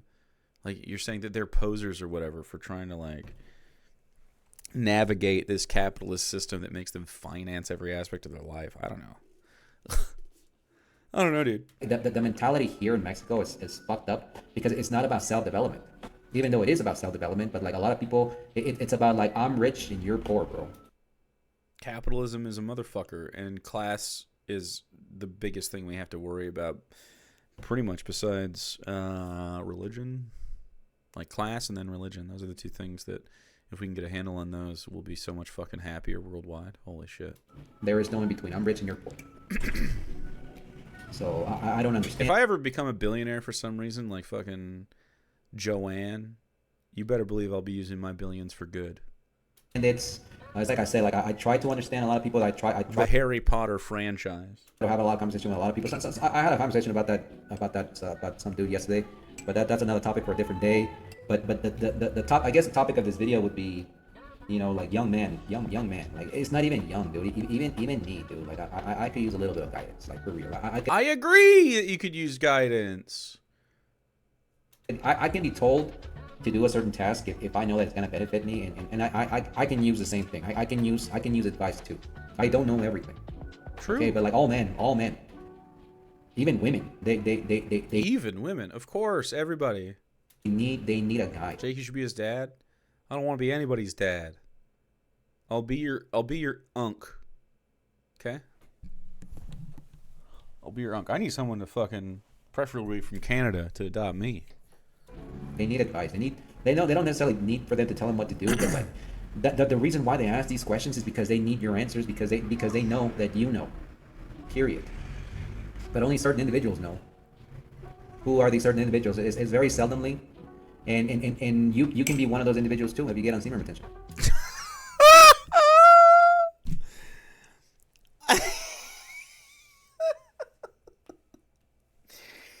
He starts talking a little bit of sense, and then he hits semen retention. Like, he can never hang on. He keeps falling off. Papa Bird Jake? Yeah. That Papa Bird Jake happened once. Well, twice. I think I said twice that I will feed you baby birds because I was, like, dangling information out. I said it twice, and it became a thing. You get on semen retention, people will come to you for everything. People will come up to you and be like, hey man, you're good with computers, right? It's like, dude, I don't know shit about computers. All right? But my balls are full. He's like, hell yeah, brother. Fix my computer. Right? But just because you're in semen retention, people will come up to you just for that, just for anything. You think that they can see your semeny aura? Especially if it's about like women, especially if it's about working out, your nutrition, and then like a lot of it has to do with mental health, dude. A lot of it. Are we tweaking a little bit? It's like, if your mental health is not right, dude, like, hey man, get on semen retention, bro. I'm gonna be honest. My mental health is better when I'm retaining less semen. I'm not gonna lie to you. It's correlative. It's not 100%. He has a stutter. It's not. Is it a stutter? Is it a stutter to repeat a like a phrase? I guess it could be. Is that what that was called? I guess. Is it a long stutter? Can stutters... How long until it's just not a stutter and just repeating stuff? Like a tick. What's the threshold? Don't get me sidetracked. Whoa. It's for your own good. It's for your own good. I'm sorry, dude. You know what's fucked up? You know what's really fucked up about like a lot of people, they don't do that? Like, I'm not joking. Sometimes a blowjob is a mental health blowjob. You didn't necessarily know it going in, but then afterwards you're like, yeah, okay, I get it. Yeah, that was worth. I mean, there's always worth, but in my opinion. There's semen retention. Like my son was telling me, yeah, there's not a whole lot of masculine men out there. It's kind of sad. And I'm like, you know what, dude? Fuck them. They don't want to be masculine. Let them. I agree that no one has to be masculine. I don't think you agree with that, though.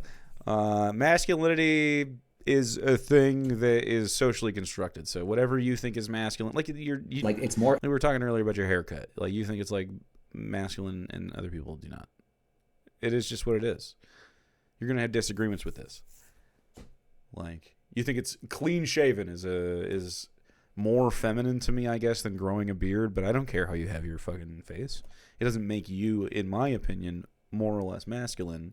It just would be another masculine associated, like, way to express yourself that you display to signify to me, yes, man, my gender math, like, counts down all of your things. If you were woke and had a little bit of a lisp, even how you just as presented, I would ask your pronouns, though, and I don't think he'd like that. Like if you just presented yourself in a different, like if you just were a different way, I guess, because I think you're a cishet guy. Seems normal.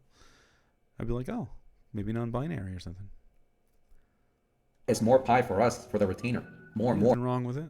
More energy, more whatever. Like if you're looking for like the physical aspects of it, like you do get more. Oh well, I'm stand up and show us I want to get paid. abs. Like I don't want to get. Let's go. Fucking rip, bro. Look, I'm happy for you if your gender affirming care includes making sure that your arms feel big. That's great. I'm happy for you. Go to the gym if it makes you happy. It's good for you. Big. Like this is about as big as like I want to get. Like, does that make sense? But like, oh well, That's well, great. how you do it? Blah blah blah. Steroids, right? Steroids. Like, bro, like, are you fucking kidding me, dude? Like, if you think this is steroids, dude, like, you're fucked up in the head, dude. Like, I don't know what to tell you, dude. Like, I don't know what to tell you, bro. This is a guy that has on multiple occasions wanted to make sure that the men watching knew that he was masculine in different ways, and it is fascinating to watch. For some reason, like the more time I spend talking about this and manhood, the more I just like observe them like little animals. They're all like just little guys in little cages. We're all in our little cages in our little boxes with our cameras on. And we're all just apes trying to have a good time. Just have a good time, man. If working out is that's good. Most people think he's on gear because he's validating. It's key. Yeah, he's looking for validation in his gender identity. Men do this all the time. It's super normal.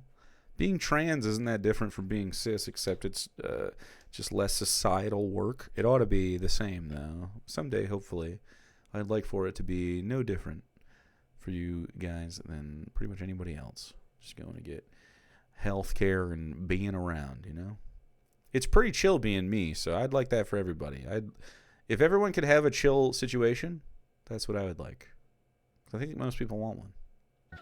Like it's just senior retention, and I'm gonna keep. The caption says senior retention, so I'm gonna assume he has captives. Repeating myself until the day I die, dude. You want to better yourself. You want a better outlook on life. You want people to respect you. You want all these manly traits. Start with your retention. I just disagree. You know, you can have real empty balls and still work out. With your retention. You'll get all the answers that you'll need, and you won't have to ask people like me. And you will not just start getting smarter with cum in your balls. You'll be the one with the guidance. You'll be the one as, all right, son. All right, kids, listen up. And haven't you always wanted to be the guy that said, all right, Tiger.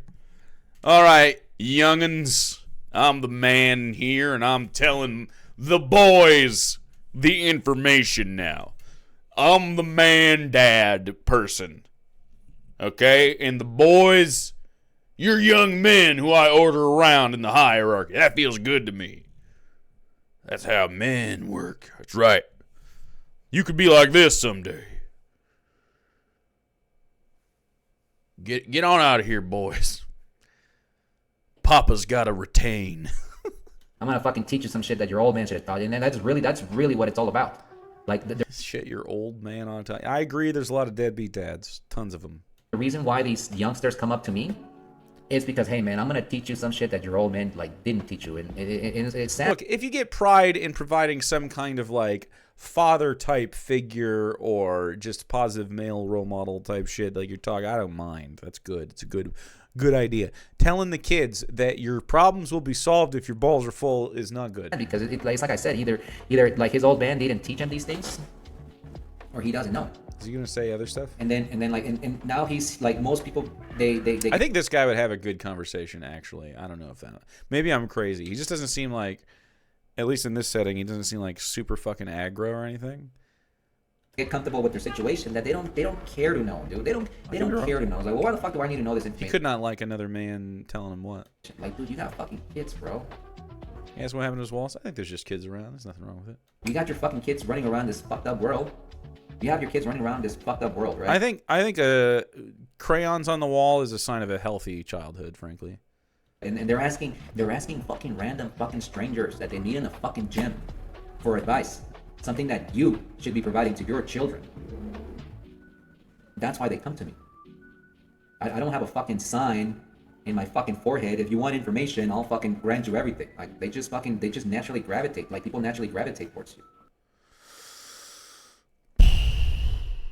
I mean, yeah, if you spend time with people, they're gonna start talking to you for sure. So spending quality time with people is good. Apparently, semen retention is an ancient Chinese or Japanese concept. Somewhere in there, weird. You attract not just It's wrong. females, but you also attract males. Why? It's like the same thing. Like you know why though? You know why that kid wants to play that game? Because he wants to be like the fucking character in the fucking video game. Sometimes it's just fun. I never thought like I want to be Pac-Man. You know what I mean? I did think I want to be Ash Ketchum though. Get my Pokemans, Pokermons. But this is real life, real fucking video game life shit. And they want to be like the real deal fucking playable fucking player that's right in front of me and shit. That's why they come up to me. You think you're like a video game character? Is that what you called yourself, Goku? I'm not the biggest fucking dude. I'm not the strongest. In the gym that I go, there's like 3 or 4 guys that are like super fucking big. Top 5 though. I'm top 5, okay? I'm top 5. You know, like, why don't you go ask them? It's like, because they don't know what you know, dude. They're not like kids. Like, people aren't stupid. People aren't fucking stupid. Just because you're a big dude doesn't mean like they're gonna like automatically gravitate towards you. They gravitate to the person with the most life force. Life force. And the only way to do that is to have cum. Cumless guys, definitely never. Guys who like fuck, not good advice givers. Life force energy. The more life force energy you have, the more people gravitate towards you. The more people want to know how you do it. How do you? Okay, explain fucking this. Not that. Explain this. Explain all this if all it takes is not having full balls. Or, no, I'm sorry, having full balls, my bad. So do my empty balls beat yours? We have to ask Mr. Beast if he comes to figure out if he's right or not. If Mr. Beast retains, it's over for me, dude. You do it. It's hard. Like, even I have issues with lust. I just gotta do this number like every time I see out a woman, dude. Like every time I see a woman, I gotta. Every time you see a woman, you have to look away? All right, you have big fucking problems, brother. That's crazy. There's a game character I want to be, it's Bowser? Really?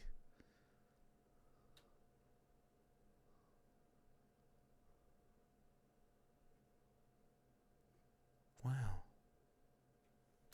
I can't look at that and like, well, you're a fucking pussy. You're a pussy. Like, no, dude, I'm just not trying to fantasize how I'm gonna, do this girl like 10 times over or whatever. Whoa. Okay, so semen retention is obviously not working if you can't socialize with women without thinking about fucking them, in your words, 10 times over. Wowzers. That's too... Look, I do not just randomly think about fucking strangers I'm looking at in public. That is just not a thing I've ever done. We were talking earlier, like some people can't visualize an apple. I have just never randomly fantasized about a genuine stranger I just see fucking walking around. That's crazy. Your balls are too full. You should go home and jack off in the shower until you pass out. And call me in the morning. No, don't call me in the morning.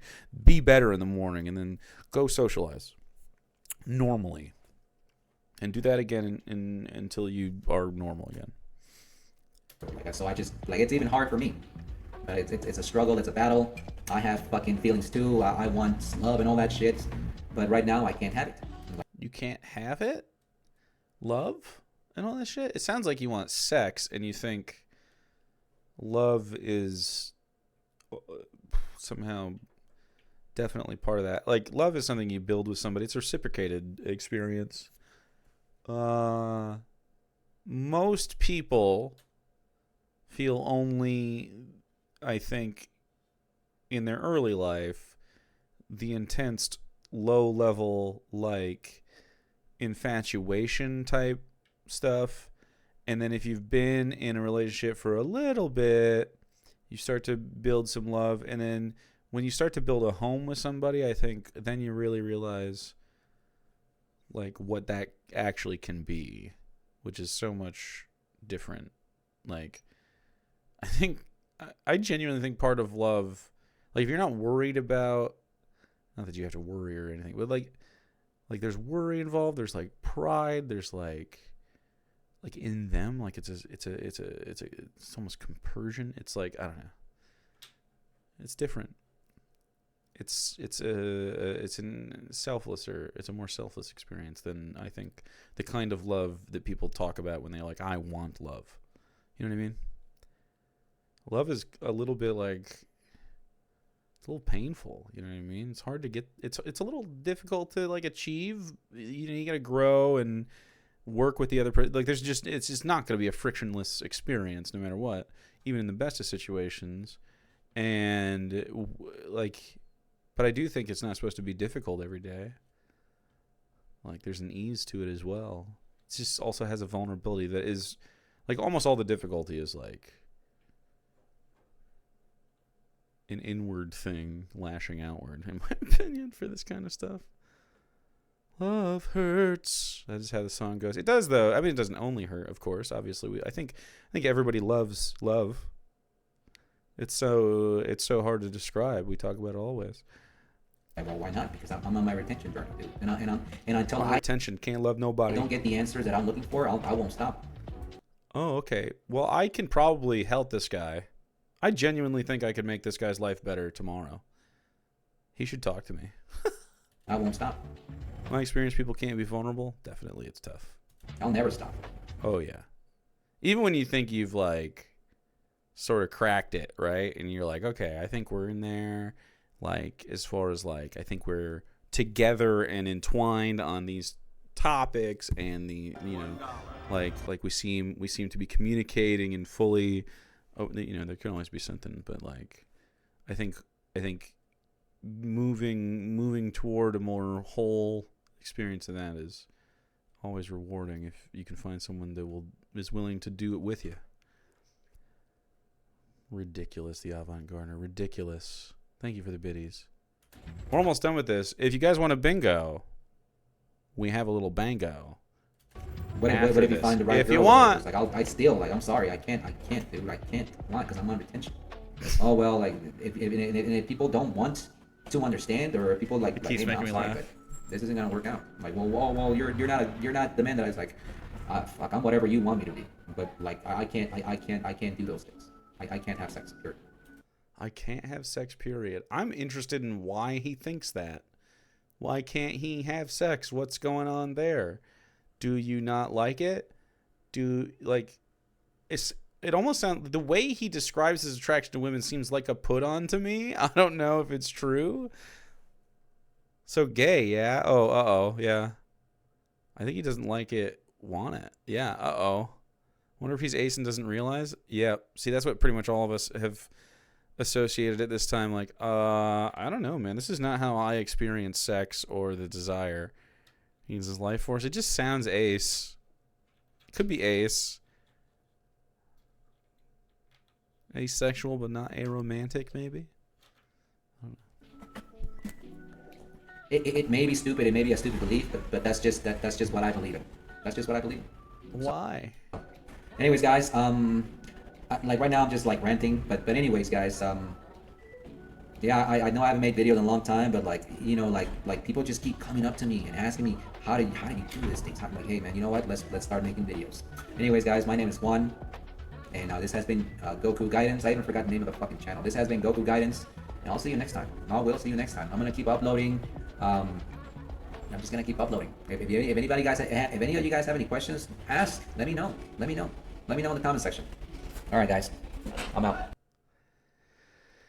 Whew. I think he's just coping. Yeah. It just goes to show that like a lot of these pseudo-science-y manosphere self-help experiences do not do any of the things that they claim to. They just harm guys and keep them sort of spiraling. I don't know how you masturbate. You have no mass. This guy has mass, yet does not masturbate. That's true. That's true. An exception to the rule.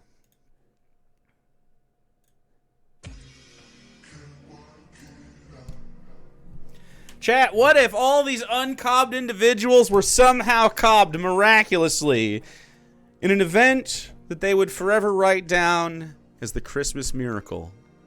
The Cornmas miracle, even. Tenacious needs one for sure. But I mean, yeah, We could bingo. We have it. We have it available. Yeah, he coerced me into sucking him off. We have bingo available. We could do it. It's either that or another long-form specimen. These are your choices, chat. Jamaro needs one. Bunny Ree needs one. I do type faster with my mouth. It's my fastest mechanism. Luis Fanboy needs one. Bingy. I think we have a dinghy tomorrow.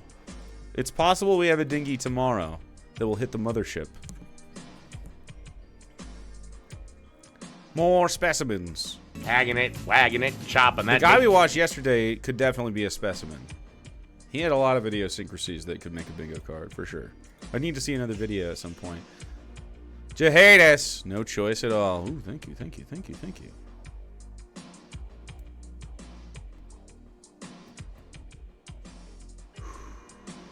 His name is Tim. Lance Aruski needs one. If only one of them had a cob, it would happen! Bunny Ree needs one. Called you a witch? Aw. It's adorable. Brethren Timothy. Alright. Looks like it's appreciate the way you hold your J. Hey, thanks, man. Somehow you switch it up. We want to hit it. Yes, socialism works. Whatever's comfy. Yes, boy. Socialism works. Doing a Bunny Ree. And SMG Hottie. You won to Tenacious 19. And Chronic with 100 biddies. Chad, it's happening. It's happening. And what if I told you, Chad? What if I told you 'twas on sale for a level 5 this evening? What if the Christmas sale was on? Welcome, Drake.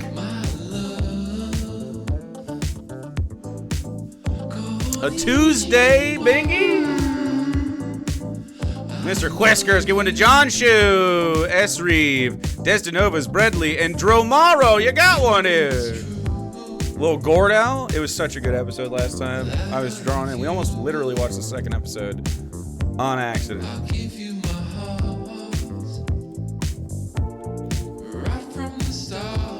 How come my MasterChef bingo doesn't just pop up in my history, bro? I only got the bingo. What's that about?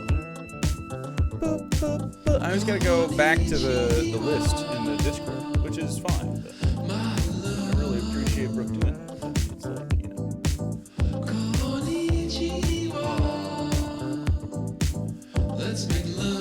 Why can't I just? Why want to save my fucking browser?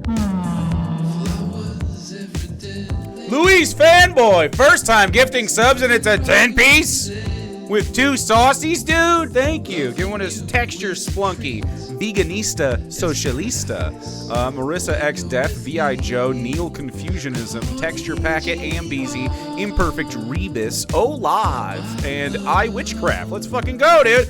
That's a level 4. Real quick.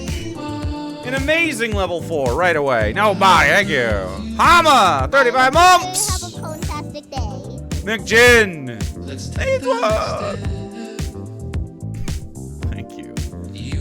My joint went out. I'm going to relight it. Right. We're smoking Grandpa something? What is this? Grandpa's RPG is what I'm smoking. It's really good. I like it better than the other stuff, which I think makes me feel like I'm having anaphylactic shock sometimes. Man, my neck real tight the other day.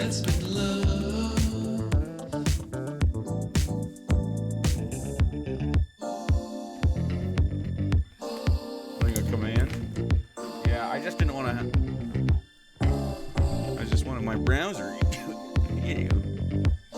Indica or sativa? I believe it's a hybrid. I believe the bud tender told me. I could be wrong. It's probably a dominant something. McJan, 100 biddies, thank you.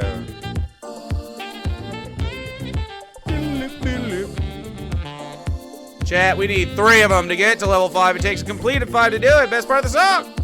We're just rocketing through it.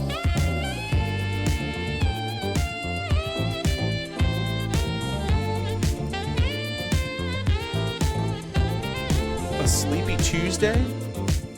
Or not? Or not?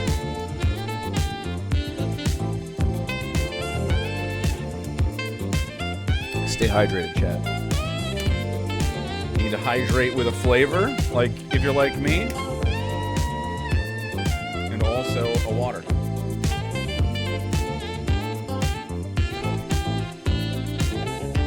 Because you can't absorb the water as well without a little bit of electrolytes and stuff.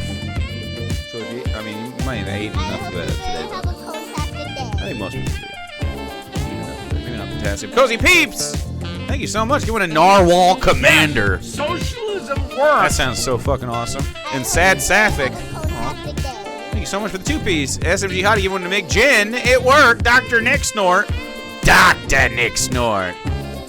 85 months. Let's fucking go, dude. The doctor is in. I forgot Nick Snort. I forgot. The whole ass doctor. Shit. A noble profession.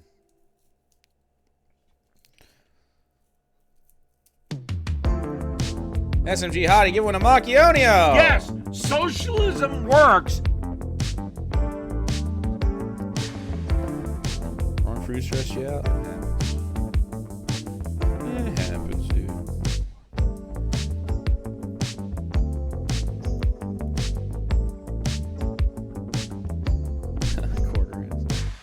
It's Christmas Eve. Oh my goodness. I guess it's Christmas Eve here too. It's Sarah and I's Christmas morning tomorrow. We're gonna wake up whenever she wakes me up for Christmas morning. Unless I wake up first, I guess. But if she wants to wake up earlier, she'll have to wake me up. Be like, it's Christmas morning, and then I will awake.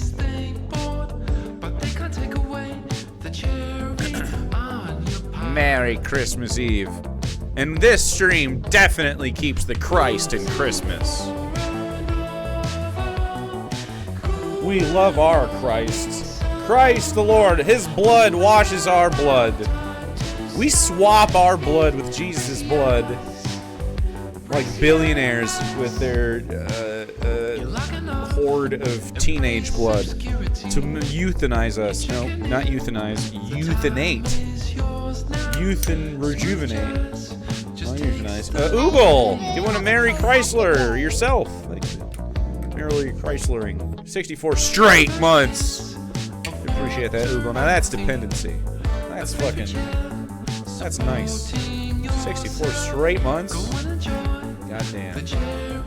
I appreciate that a lot. Christianity a bloodborne illness?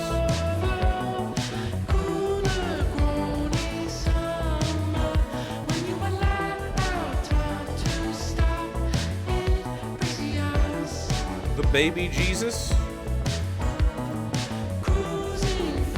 Anyone have alternative nativity scenes? Is that a thing? You add characters to the nativity like a menorah? For a moment, his dad's gone. Best part of the song, dude! Chat, if we complete this level, we got the Bingus! It's very close. We're 8 away.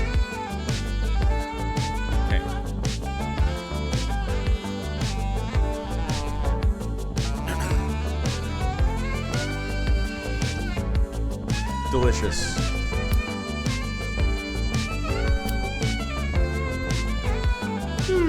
Hey, Gag! Doing a solitary man in black, fairly good-looking Jack. Raven Wolf, probably inane insanity, but it's kind of like iRobot, so inane insanity. And Coinwave, thank you.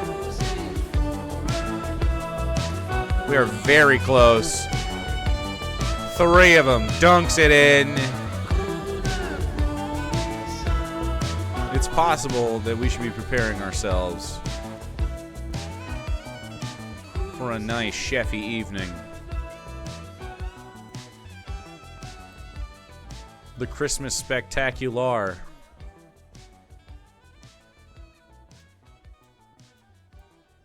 Diamond Dynamo, 55 months! It's an incredible amount of months. That's 11 5 times.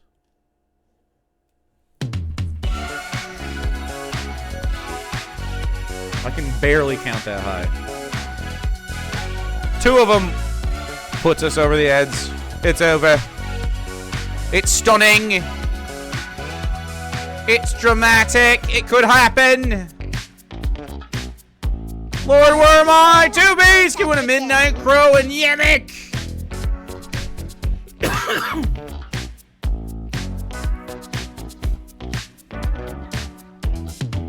It's getting late and you want It happened, dude. Happy Honda days. Lucy. a few young bucks looking for an That's a bingo. That's a bingo. Maybe we should have the Inglorious Bastards. That's a bingo. That sounds like we ought to have it. a diamond in his smile. He's the kind of guy that'll make you eggs. Suba, the little character. We'll see. I think this is like we're starting with the cook-off, right? All right, chat. Everything else from here is extra beans. Just extra good stuff. Someone so confident, Mr. Experience. When the morning sun rose across his face, it looks like apple pie. Incredible. Soft chin, sunken eyes, and thin in hair. Yeah, they cut it before the elimination cook-off, so they're starting this episode with He it. likes to remind you. Train ended on your end. It's still going. You gotta refresh. Keep it hot. Under his belt. Sometimes that happens on my end too. No way to deny. When you need the one who will deliver it. All right, Chad, if you don't have one and you really want one, it's a great time to try to get it. There is no questioning. I think we have 100% satisfaction in chat, though. I don't think anyone has. Is anyone cobless? Now's your chance. It could happen for you. When you need the one It could happen. Retain your train, chat.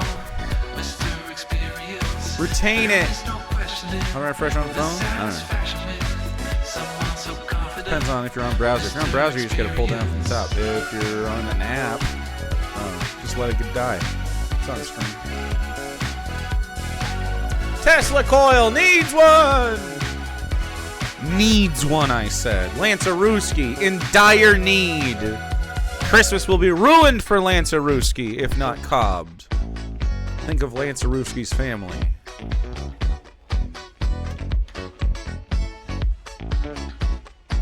Think of Tesla coil. Luis fanboy, Mr. Whiskers, A-Keg, that's your top. Not at all. Tippy top 3. Thusi needs one. Retain the cum. Release it. Whoa, whoa, whoa. Chat will be too powerful if everyone's retaining. Don't give them all the secret. The Ginger Moon needs one.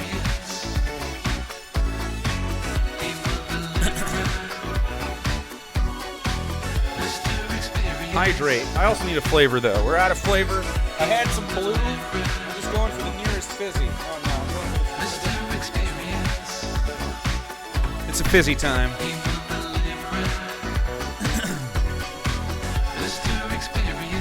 TBR1, let's fucking go. Yeah, We still do some movies. Socialism works. Every once in a while we'll do a Christian movie bingo, although we haven't done one in a minute, but we'll be doing them again for sure. Anonymous gifter, give one Atlanta Ruski. Thank you, Ghost Dad, so much. Spooky. Appreciate that, Luis. Mana King. Oh, we'll have a wonderful day tomorrow. Yeah, Wednesday night. I'm gonna try to be here earlier, although I'm plugging away at book. I have a deadline to myself. I have one more chapter. I just finished today. Chapter 39, 38.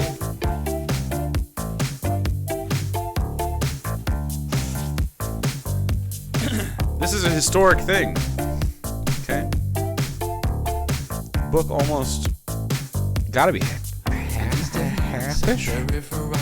We're almost half-ish, if not. I'd be shocked if we got to 100 chapters, but it might call for it. If they are, though, maybe because we're switching perspectives a little bit shorter.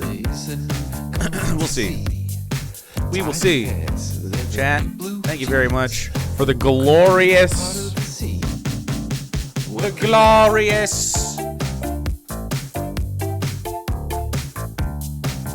bingo booty party. Thank you, Donnie, for the vibies. We're gonna transition over to this one. It still has yesterday's lamps, I guess, but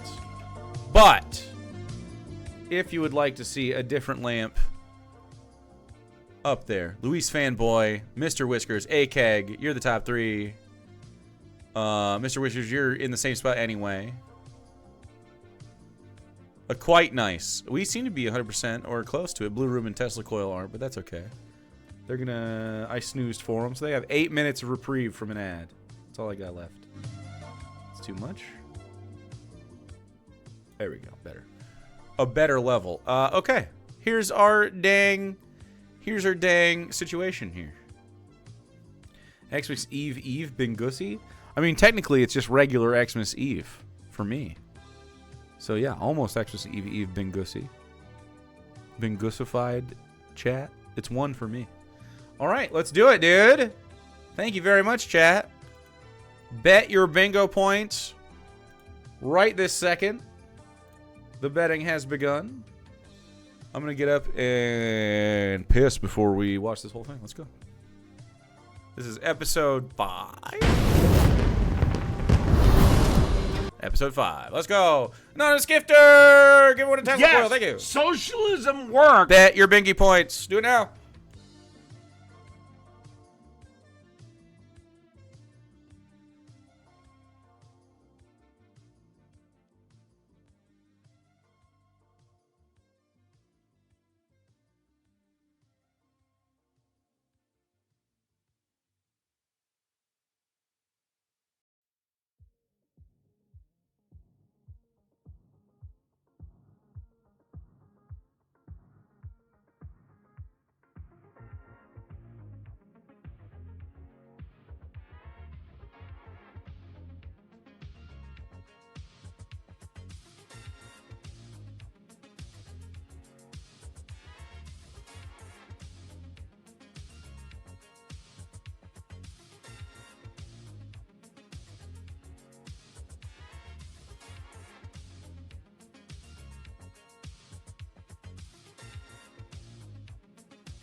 I subbed to Empty Chairs fucking got me, dude. It's okay, look. Of all the streamers, literally all of them, don't look it up. I sit at my chair the most. I subbed to Empty Chairs. Thank you for giving us Cicero Field, Zoomy Deer, Faldera, T Casual Failure, and Delicious Dave. Thank you. That's a bingo. Ooh. Ooh. That's a bingo. Ooh, that's a bingo. Oh, that's pretty good. Can we turn it up? I think we need, like, more, but I'll definitely put this up. I'll put it up for cheap, too. Whatever's a good number for everybody. We need a little bit more volume on it. But, yeah. Thank you so much, Thrace. That's dope as fuck. Good catch. Great edit. I love this community, and not just because I subbed to MP Chairs gave me 5 subs, and not just because of the hype train, but because of your participation in its ridiculous lore. That's really, honestly, the best part about it is the participation in the ridiculous lore. What we have built here together is beyond description to any normal person. All right. All right. Boop. So. Let's go here. A little bit bigger. Here's a card. What? Sheesh. Sarah. So if wifey show ups. Bad vibes. Wacky food. Team challenge. Salty. Real hype.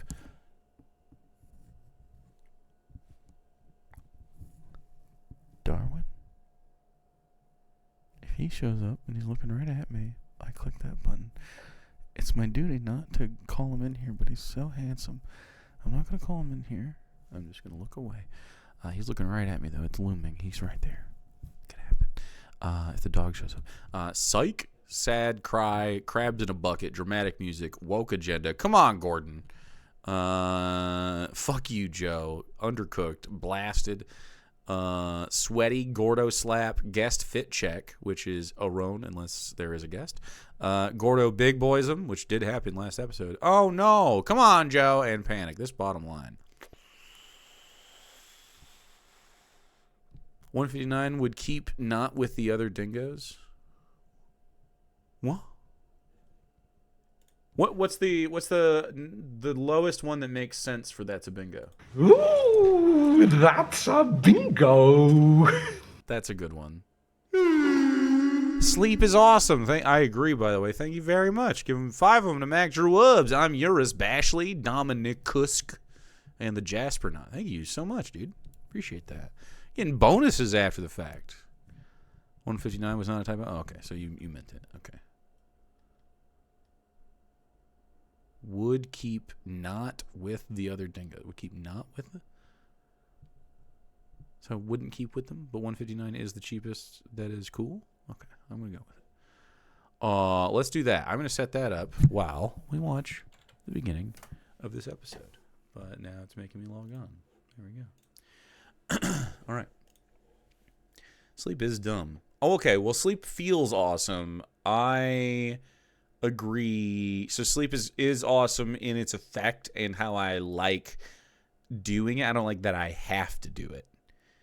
If I could opt into sleep, I might do it sometimes. That might feel nice. I might take some time off. I might be like, fuck it, I'll turn off for a minute. But sometimes I just want to stay up for 35 hours. I like dreams. Yeah, I don't mind sleep in general. I don't like being forced. I didn't consent. Otherwise, sleep is pretty dope. I think sleep sounds creepier than it should. All right, this is episode 5. Last episode was crazy. They're about to do like a cook-off or something to determine the who goes home from the team that just lost. I don't know if they're still going to do a team challenge after this, so this could still be in play. Because I don't think this is going to be the whole episode. Could be. I don't know. It could be. Noah. Yes, Chef. Who from your winning team will face elimination? Dramatic. As a team captain, if I would have lost, I'd fall on the sword right now. But I believe Suba was hurting us immensely. I feel like the footage they showed us definitely showed him just walking around and not doing stuff last time. But I like him, so I don't know. I like him. He seems like a nice guy. He's like, I just walk around and make food for my family, so being in a kitchen is stressful. He's like, I just like to hang out with my kids and stuff. Like, I like that. I want him to stay because he's a riot. Yeah. I don't think he's like the best chef here, but he's a good time. He don't seem so bad. He was eating some carrots. Yeah. Ain't nothing wrong with that. If it wasn't such a dire situation then they needed him to be real on the ball, it would have been fine. But it was. I don't think that's fair. Well, blue team, everyone except for Suba, please head up to the balcony. Yes, Chef. Roll, guys. Thank you. Good luck, Suba. Good luck. That's crazy. Red team and Suba. Oh, that wasn't me. Yeah, that wasn't me. That was just timed perfectly. I bumped my chair, and then the screen went black for a second. I thought, oh, fuck, but it was fine. Put on your black aprons. Let's go. I feel awful. I'm going into another elimination challenge because I actually contributed to the winning thing. Noah's very threatened by me, and now I have to fight my way back. Tonight, it's all about what's under. Talking a little shit, maybe? Salty? Here. Ooh. It's actually been cooked on MasterChef more times than anything else. We've watched a lot of MasterChef. In fact, we've watched all of it. So, just a steak or something. Risotto? Is that the most? Risotto. I haven't made the most beef Wellingtons either. Just a steak. I mean, they made a lot of steaks. Fuck yeah, Jess. Happy to have you. Beefington? It's the most delicious. Eggs? Most spectacular. Chicken. We just did a chicken episode. I could do this. Are we just roasting it? Wait, how long do we have? Maybe I couldn't. I don't know if I don't think I sear and cook like pieces of a chicken as good as I roast a whole ass chicken, because I prefer just because the job of roasting a whole ass chicken. And I don't have anyone in my household that requires me to make pieces of chicken all the time. But, yeah, I didn't think chicken was the most either, but I guess so. Chicken. Why not? An absolute stunning protein. Stunning? Fuck, do I not have stunning, bro? Oh, my God. In fact, the chef's dream. I'm going home tonight. Dude, I hope someone gets blasted tonight. They got blasted last time. I am so happy. My husband loves chicken. I cook chicken sometimes twice a day. Good, because I like her too. So I'm feeling very confident. Now, to be a true master chef, you have to be able to take a stunning bird like this. Stunning! And break it down into all its delicious parts. Yep. I believe I could do this without practice, with a good knife, decent, but not to his standards. And I think having him show me would be awesome. And I could give me a little practice. I would have practiced this before going on MasterChef, just like anything else, though. Frankly, you won't have me going on any of this kind of shit without going to my personal dojo for fucking like 3 months minimum. It's so easy, honestly. For me, I could do it with my eyes closed. Really, Gordon? Yeah. All right, well, here's the deal. Go on. I'm going to say I like his shirt. I got a blindfold. Oh, man. Put that on for size, my friend. Lord have mercy. Oh my gosh. Unbelievable. Gordon's like, I literally can do that. I bet he can. This is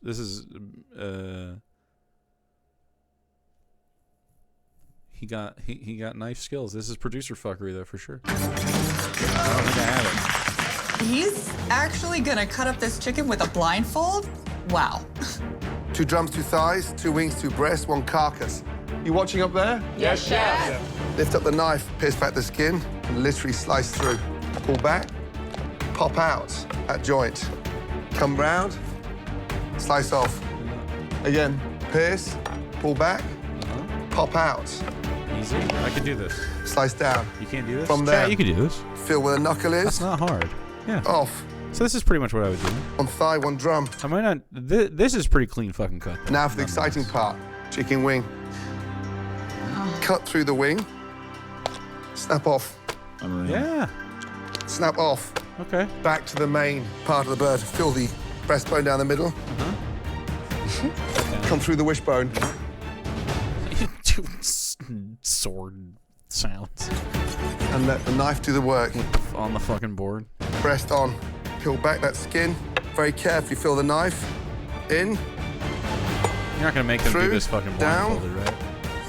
Incredible. Please don't make them do this with their eyes closed. Pull back the fillet. And off. 1 carcass. 2 drums, 2 thighs, 2 wings, 2 breasts. I never have occasion to do this. He's gonna stab this. Done. Yeah. Okay. Oh, he didn't stab it. He just let it drop. That's sick. Oh, God. Easy. Master chef. Zorro Ramsey. We should get this guy fucking off the show as soon as possible. I hope all of you are ready to follow Chef Gordon's lead. Make like the Great Flood and not exist. Please head to your stations. As a vegetarian, I've never broken down the chicken in my... Bro, every vegetarian that's ever come on here doesn't prepare for it. Why? Why?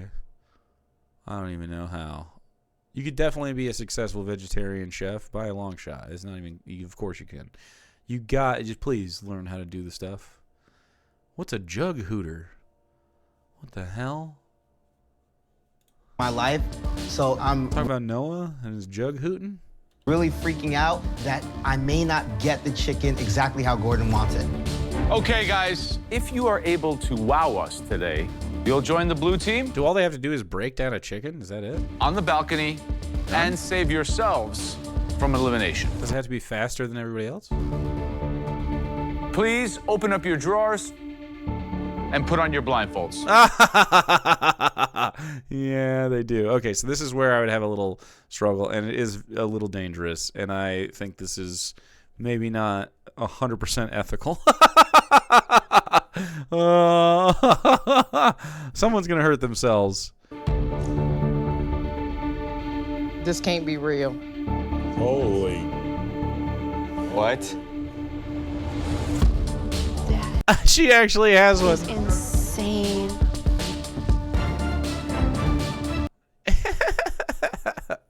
So yeah, I could also do it this way, but I would be slow as fuck. I would be slow as fuck trying not to cut my fingies. I'd be concerned. That said, I do think that getting a tactile understanding of everything where you're at and using some of your other senses to figure out where your shit is, I feel like you would really start to understand what you're cutting into in a way that you hadn't thought about before. It might be better just to like close your eyes and feel stuff, and then like look, and then close your eyes and feel it, and like try to use your senses in a practice setting. But you know. All right. Is this really happening? Medics! Just stand on this side, At please. least 3 medics.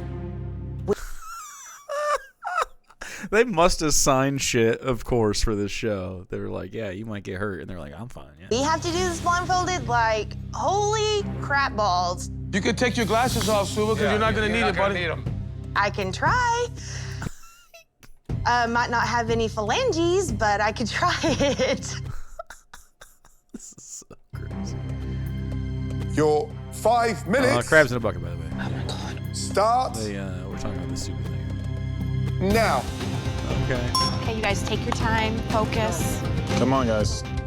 Be careful. Some of them hadn't grabbed their knives yet.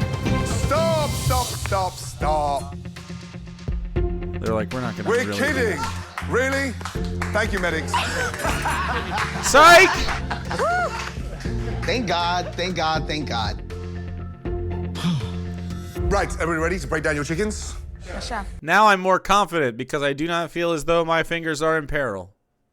It's time for real. Definitely producer fuckery. Thank fuck. Dude, we were going to see some blood for sure. Your 5 minutes. I keep it on and just win. Let's go. Start. Dominance. Now, let's go. Winning match. Let's go, guys. Everybody, let's go, guys. Come on. Focus. Okay, if you still cut your fucking self, big problem. Precision, Rita. Precision. Being able to break down a chicken is something that every home cook learns. It's a fundamental of cuisine. Gross. For me, it's a great way to identify the sort of basic technical skills.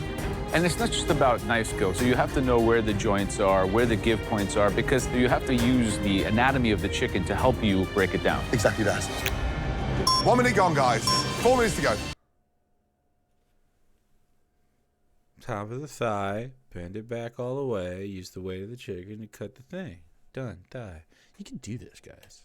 Sarah's nervous, she's shaking. I know. Come on, Sarah. You got this, you got this. Oh, yes. I have broken down a cooked chicken, but I'm no expert at butchering, so I'm so relieved that I don't have to do it. Suba's got both the wings and the legs off already very fast. It's redemption time. I'm going to get back on the balcony. Guys, we're coming up Hell now. yeah, Just dude. He's staying. 2.5 minutes to go. Halfway. Let's go, Micah. Suba's done. First one finished. Wow. I feel good about this one because every part looks good. I even completed the task well ahead, so I'm confident that I'm going to get upstairs. 90 seconds to go, guys. You should be on the breast. Yeah, dude. Micah, let the knife do the work. Let's go, Kimberly. A lot of home cooks, I think, probably when they do this the first time, they leave lots of breast meat on the breastplate. Biggest mistake. How do you eliminate that? So you find that center backbone and you run your knife in a way that you don't leave any flesh on that carcass. I can't get the second breast off. That second breast is the hardest bit because there's no leverage anywhere, so you gotta be super careful. We're down to 30 seconds to go. Come on, put your chicken pieces on display. Not today. I ain't going home today. Good. Looking good, Jamie. Let's go, guys. 10, 9, 8, 7, 6, She 5, 4, 3, 2, 1. 5, Well, honey Potter. 3, Little honey Potter. 1. That's it. Hands in the air. Guys, hands in the air. I don't see like any real panic, I don't think. Great job, guys. Proud of y'all. Just Okay. urgency. Now it's time to take a much closer look and to see how well you've done. If you are able to wow us today, 3 of you will be joining the blue team up in the balcony. Only 3, huh? Safe from elimination. Gents? The rest of you got to cook the chicken? I grew up with my grandparents owning a farm. They would butcher their own chicken. And it's hitting me really hard at this moment. I'm just thinking, why did I not listen to my grandma more? Dude, she has so many fucking issues with old women in her life and the way that she reflects on herself with it. Every single thing she says is that interaction. Very strange. Not healthy. So have you ever done a chicken like this before? Never. All right, let's see how you did. I think I left some meat on it. Yeah, you left a little bit of meat on here. It's heavy. Wow. These are sloppy, But they're flat, aren't they? mangled, not quite the plumpness that we want in a chicken breast. Yeah. Jamie, how do you feel you did? I wish my skin Looks pretty decent. There's some stuff on was a little bit cleaner on the chicken breast, but the thighs and the legs I feel good about. I think you're being a little bit too critical. I think you did a fantastic job. You left a really great amount of skin on there. I love that. You made some really skin amount good. Clean cuts. Thank you, chefs. Attaboy, Jamie. Dorian. Well, that's a skinny carcass, huh? Yes, it is. Nothing left. Very little. But that's the best You've part done of this the chicken. before. Yeah, I have. Plenty of Apparent. times. The question, Wow. Dorian, is it good enough to get you upstairs? Yes. We'll see. Michael, let me say, you do have that beautiful robustness with the breast, and you were able to leave a lot of the skin intact. Kimberly. There's a lot of weight on Quite a that. fuck you, Joe, with the side a lot of weight. This is so stressful right now. The judges are being very critical of everyone's chickens. Sherry, slight issue there. You know, I think I just got a little bit too much of the thigh left on the carcass. It's proportion. It's half the size, as you can see. I have to redeem myself in this, so I made sure every cut was the best that I could do. I don't think those look good. You've got another ½ an inch at the bottom, and that's why when you pop out that bone, it opens up for the knife to come down in here. It's a shame. I'm getting kind of worried. My confidence level is kind of going. Micah is the issue here. It's like the 3-breasted chicken. There's a third portion on there. Did you wear the blindfold? No, chef. I think my chicken looks good, but we shall see what the judges will say. Renee, how do you feel you did? From up here. I give myself a 90. A 90. That's like an A-. I'm my worst critic. This is I'm my worst critic. the actual spine of the chicken right there. And this is the ass of the chicken right here. So you kept the tail on? Still thinking 90? An 80 or a D, a 60. So the weight inside that. Renee, I appreciate how much you think of your ability, but you left a lot here. Thanks. Oof. First of all, Suba, I mean, you did it in 3 minutes. They were tough. It wasn't the fastest. No, we We're didn't. looking for the most accurate. Yes, chef. Have you been accurate? I believe so, Chef. Right. Well, let's talk about the chicken.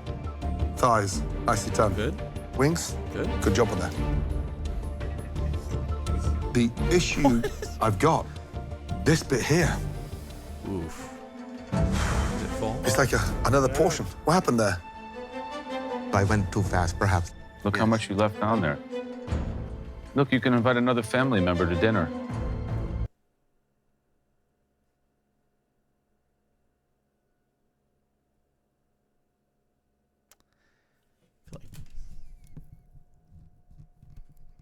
Am I feeling like Joe is like being a little fucking like racist or something? Or like weird about the way he's talking about that? I think it's a fuck you, Joe. I get a fuck you vibes from it. Agreed, Chef. Had you paced yourself, it could have been perfect. Right. That's interesting, because he was so aloof yesterday. It's not about time, it's about accuracy. Tonight's task was to perfectly break down an amazing chicken. It's a job I could do with my eyes closed. Some of you didn't even do it properly with your eyes open. But for those few that did excel, tonight, you are worthy of immunity. Now, when I call your name, please make your way to the balcony.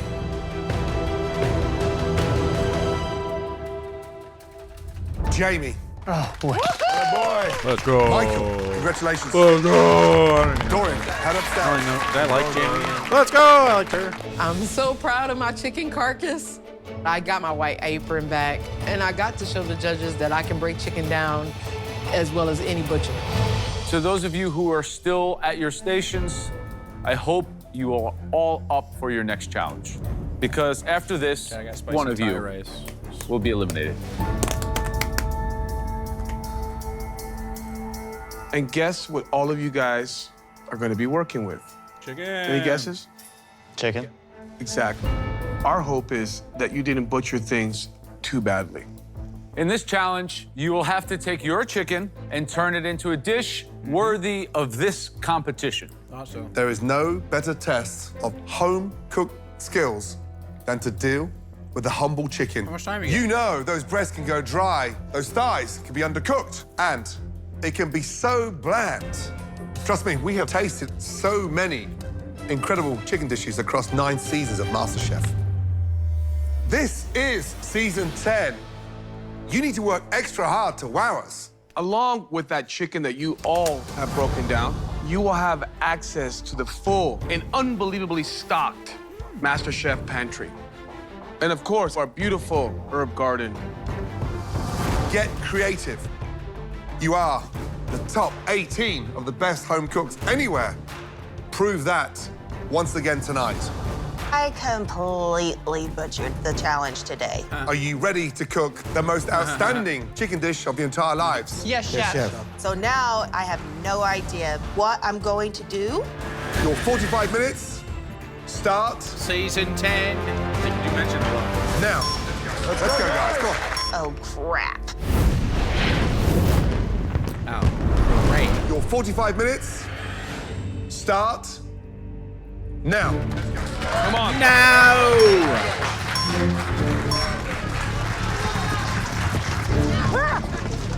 Oh my God. Having led my team to a loss, and now this, I really have to redeem myself. I have to prove to these judges that I am a good cook. I deserve my spot here. I need to wow them. Let's go, guys. Come on. Keep it going. Let's go. Guys, a whole chicken broken down like this is truly the culinary white canvas. You can paint anything on it. You can express yourself. That chicken is so bland. You need to bring in big, bold flavors. It is the perfect opportunity to bold shine. flavors might 7 have to minutes be a gone, square 38 someday. minutes remaining. Let's go. Oh God, Woods is handling the chicken breast kind of Big, all bold over. flavors. I'm going to use my breast that they said was a little bit on the sloppy side to show them that even with sloppy meat, you can make something amazing. Thing about living in the Bronx, sometimes you have a bad cut, so you make do with what you have. Right, young man, I know you're feeling pissed off, Yes. However, Yes, that was the captain's choice. Yes, chef. What you need to do now is cook your way back up to that balcony. Yes, chef. Tell me about the dish. What are you doing? It's called chettinad chicken. It's from the southern part of India, and it's usually done with very dry spices, and it's cooked in the gravy. Southern India. We spent 3 hours doing this dish. Yes. Are you mad? 3 I have hours? done. I believe that I can get this thing done. You can't fast track a curry. I will try my best to make sure that the chicken is fully cooked for you and fully flavorful. And then place it with some finesse. Yes, yes, And chef. speed up a little bit, yes? Yes, yes. Let's Absolutely. go. Thank you, chef. Use your time wisely, guys, okay? They have an hour, right? Let's go. The golden color on that gravy is insane. She's got everything in the bag. Comfort food is my style of cooking. So I'm going to make pan-fried chicken with mashed potatoes and homemade drop biscuits with the pan gravy. My granny used to make it all the time when she was living. Homemade drop biscuits. Wow, that is very home cooking. 45? And that's something that's very, very dear to me. And I'm 100% sure they're going to love the taste. Hello, Kimberly. Oh, look, you got the spice rack out. I do have the whole spice rack out. What is your dish? So I'm doing a roasted rosemary chicken with a Mediterranean rice and a sauce. And you're just using the antagonizing so much here? Producer fuckery, probably. wings and drumsticks. Correct. So more of the economical cut, something that you would have at a regular family dinner during the week. Correct. This is something that I feel comfortable making. It's something that is a personal request from my friends and family. Do you think that bringing a home dish is what it's going to save you? Hopefully I can elevate the flavors enough that it will save me in this. Thanks, guys. I feel incredibly confident right now. My mother is like a master of chicken, so I'm hoping that I can channel my mother's energy to push me through this elimination round. Oh my God, this is just too stressful. Young man. Yes, sir. What's the dish? What are you doing? Just I'm doing coq au vin with herb roasted carrot. My first idea was coq au vin, but I think you need a pressure cooker to get that done. Gotcha. So coq au vin is a classic French dish. Yes, sir. What inspired this dish? Julia Child. I love her. She's completely bold. She didn't care what anybody else thought. And I love this recipe. It tastes like home to me. Coq au vin is a hard dish to pull off, but it's a chance to prove that I don't think it's that hard to pull off, isn't it? It's just a braise, right? have everything I need and I mean, it's pretty fucking baller, though. I mean, it's delicious. more to be a serious competitor. Micah's is the most refined. It's a French culinary classic. They might have a broaster on it. 25 minutes from They have pressure cookers. They've had them in the past. I mean, I guess conceivably you could just, you might be able to get one done in 45, but it was not going to be like, you know, anything similar. So, what have you seen, Gordon? Yeah, he's only 19. I'm really worried about Micah. You know, coq au vin. It's one of those dishes that's so iconic with traditional French cuisine. You can't mess it up because there's nowhere to hide. Here's the problem. I already saw him pour a bottle of wine into the chicken. That's going to be chicken sangria, not coq au vin, because he's not going to be able to burn the alcohol out of the He wine. may have time to get that done. Hurry up, Cuba, run! One of you is leaving the competition. That oil's about to light on fire. Yeah, it is. Yep, I see It's that about too. to catch on fire.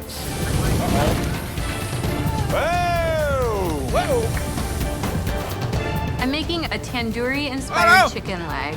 Because I want to stay here, I'm going back to those flavors that I know, and this is what I feed my family. Sherry, what are we doing? I'm doing a tandoori. Stop it. A tandoori. I am. What's happening to you? I like to cook Indian food. Suba. Yes, chef? Shari's doing a tandoori. We have no tandoori oven. I don't have a tandoor at home, so I feel like there's something missing in this competition. a little Minnesota. broil it. What other cuisines can you cook? I grew up in the Midwest. I can cook Midwestern food. Italian dishes. French Italian. I can do some Spanish Italian. inspired. I can do a bouillabaisse. Now you're talking. Everything you're doing here is a little bit of the mother-in-law. You're cooking for every time. It's not about the mother-in-law. I know. It's master chef, not master mother-in-law. It's gonna be good, chef. It's gonna be good. He's right. 10 obsessed. minutes to go. With her approval. Great move, Sarah. I'm expecting Sarah to bounce back. Yeah. She led her team to the loss. So tonight is redemption. I'm not going home tonight. This is my dish. I'm staying here. Everybody, it's the boy. That's Darwin on your fucking card, bro. Hi, buddy. Hi, come here. Come here. Come here, though.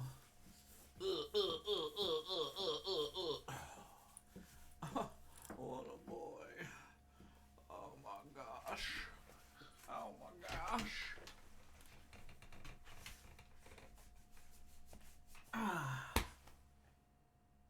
Yeah. You're cute. All right. And I'm gonna get myself back on that balcony. That is fantastic. Start thinking about the plating. Let's go. Taste everything. Renee, make sure those biscuits are cooked. Suba. Yes, chef. Get out in neutral. Get into first gear. Let's go. Yes, Come on, yes, 2 minutes. chef. Here we go. Suba, it's like you got a lot of flavors going on there, buddy. Yeah. Thanks for sending me. Dude, fuck off, Noah.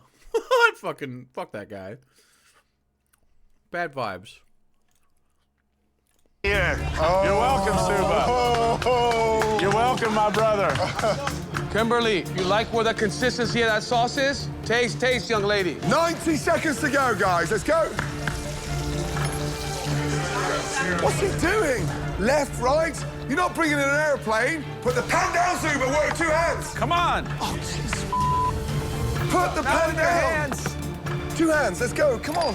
45 seconds to go. Come on, Suba. Let's go. There you go with finesse. He deserves to be down there, it sounds like. 100%. 30 seconds, guys. Come on. Come on, Suba. Let's go. Get all the elements. What do you have Less up is there? more, Micah. Nice, Sarah. It's almost 20 panic seconds from to go. Gordon Here we go, on guys. behalf of the That's enough. contestants. That's enough. Don't He go doesn't crazy. seem bothered. All right, let's go. 10, 9, 8, 7, 6, 5, 4, 3, 2, 1. That's it. Head there. I think the closest to panic was him. I'm a perfectionist, so I'm not happy with the plate. I'm not sure how it compares to Sweaty. everybody else's dish, but I did the best I could, so, you know, only time will tell. Great job, Buta. I didn't know if I can get it done, but I got it done, you know? He's not panicking either. Oh, yeah. What an incredible cook-off. Now it's time to taste could those use some extraordinary urgency. chicken wants to dishes. win. First up, Uta. Make your way down. Not bad at cooking it. I think a lot of people are counting me out this challenge. I haven't tasted the chicken, but I always think that food is more about the love, the timing, and paying attention to it. Uta, describe the dish, please. So what we have here is fried chicken with about 8 spices in the batter and roasted potato. So you use the breast, which is interesting because traditionally it's a tough one to fry. It's a brave one. I wanted to show you guys that even with something that you guys told me wasn't good enough, that you can still make good food from it. Let's see how that's cooked. Looks nice. Maybe over? I like the boldness. Could be. I like that you have a chip on your shoulder and you want to prove us wrong. That really says a lot about you. But I feel like you need a fresh element to this dish.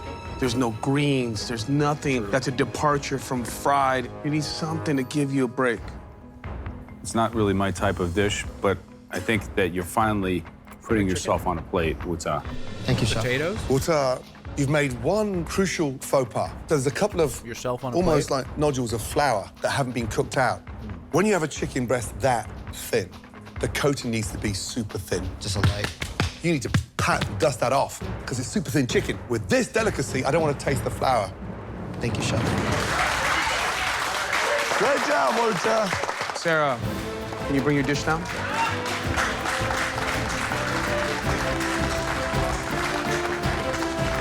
Still think we're at obligatory hype right now rather than real hype? Describe the dish, please, Sarah. Today I have for you a buttermilk spicy fried chicken with celery root 2 ways. I have a puree slaw's a and good touch. celery root slaw. Looks nice. My heart is pounding because It I looks really nice. really want to redeem myself. I'm like trying to read their faces, but their faces are totally blank and I'm getting nothing, which is strange for me because I'm an interrogator. That's what I do for a living.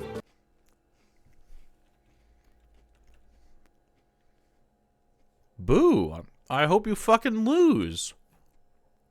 That sounds fucking terrible. Hey, Gab. What? Visually, I'm clicking it's got what? Finesse. I've never seen such a beautiful, artistic piece of fried chicken. It's super modern. It's like Gastropub, New York, London. Yeah, and I love the textbook cuts on all the celery root. What's the seasoning in the coating, please? Buttermilk, a little bit of salt, and pickle juice, actually, for the brine. Yummy. Sounds good.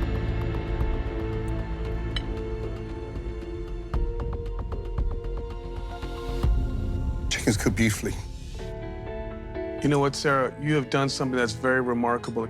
That Nailed puree and that slaw can go with just about any protein in the world. I mean, that's how good the setup is. What you've proved tonight is that you perform so much better cooking individually than you can driving a team. I'm hoping, if you're still here, that controlling a team and standing above the competition bounces back, because that's what it's going to take. Thank you. Is that Abu Ghraib? For real? Is that real? I'm feeling so validated. As team captain, this weight that I've had on me, losing the challenge, is totally gone. Suba, come on. Anybody else on that steamed white rice and egg drop soup life? Just me? Down. Let's go. I'm happy to present this dish to the judges because this is the time for me to show them that I can cook good Indian food. This is my redemption, and also a chance to prove those in the balcony that I can be better utilized in the team challenges. I made chettinad chicken, which is traditionally from the South India region called chettinad. It's cooked with roasted coconut, pepper, and a lot of dry. It looks beautiful. I love all sorts of curries. I love all sorts of Indian food from all over the place. Spices, and I can't. You know what? This little flourish at the end, the crispy onions and stuff. There's often, I don't even know what it's called. I can't think of it. They do it in dal. There's like a buttery or like ghee based fat sizzling herb or aromatic thing that they put on at the end, or they'll also fry onions or some other aromatic thing to garnish with. It's such a like I don't know, regionally distinct thing. I'm sure other places do stuff like that, but it's just a lot of steps. So it's very sophisticated. Dressed that with a saffron basmati rice, cabbage and peas. So visually, you know, I see food like this. I want to send you to Lenscrafter. Oh, come on. Why does he fucking hate him so much? It doesn't look attractive. Come on. It looks nice. I cannot believe that Joe is defending this. Really? It looks like the cat's crawled all over the plate. I think that this is the worst part right here. We didn't need this necessarily in the way it is. I like the rest of this. I do. I think it's appealing. I think from the other angle, this is more appealing. From above, it's less appealing because this stands out. And then I guess it could be more centered if that's the case. But other than that, I think I would eat this. I don't mind. What is this thing here? It's the sauce. The sauce. It's the chettinad sauce. It's a home dish. I know it's a home dish. Here's the thing. At this Joe. stage of the competition, I just want finesse. Everybody's sharpening their knives and everyone's getting way more finesse. So, shall we? I cannot believe Joe is the voice of reason there. It is surprising. Come on, Gordon. Yes, definitely. I gotta say, sadly, sometimes Indian food, the presentation doesn't live up to the flavors that are involved. And here, it tastes a lot better than it looks. This is such a smart dish. For me, it tastes delicious. I just want to go back with my blindfold on and eat it. Because it's not going to win a beauty contest, is it? Yes, Chef, I agree with you. Let's be honest, you and I are never going to be on the cover of GQ, are we? No, Chef. No, but the flavors are there. It's bloody delicious. I think it's fantastic. It conjures up everything I think about Southern Indian food. I think the white heat is really great. The cabbage and peas I never had before. Excellent. Thank you. And this dish, Suba, is Suba Duba good. Oh, come on, Joe. Oh my God. Ugh. They treat this grown man just weird. It's just racism. Jesus. I've never seen you eat 3 bites of curry. It's really good. I think you're turning Joe on to curries. Which is a hard proposition. It's been 10 years coming, Suba. You might be the guy who breaks the code. I am so shocked that Joe was complimentary the whole time, though. I made Joe love curries. That is an amazing thing. I agree. I think Noah is going to regret putting me in this position because what goes around comes around. You did great, Suba. Absolutely amazing. Thank you.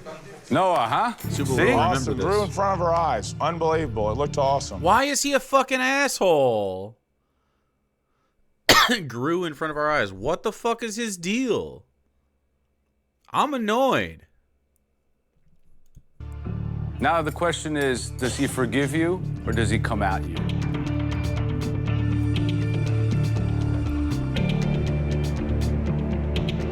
I hope it comes at me.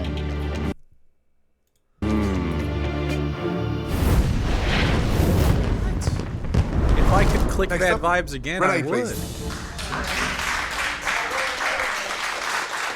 I believe my granny's going to be really proud of me. I hope he comes right at me. That is a pretty good clip. That would be funny. I was supposed to do another clip earlier, and I failed because I got sucked in. I failed, chat. I failed. Ooh, that's a bingo. This could have been you. It could have been you, but I failed you, chat. I'm stricken with grief. I can't believe I'd rob you of such a thing. That's a bingo. It was even named That's a Bingo Louder. God damn.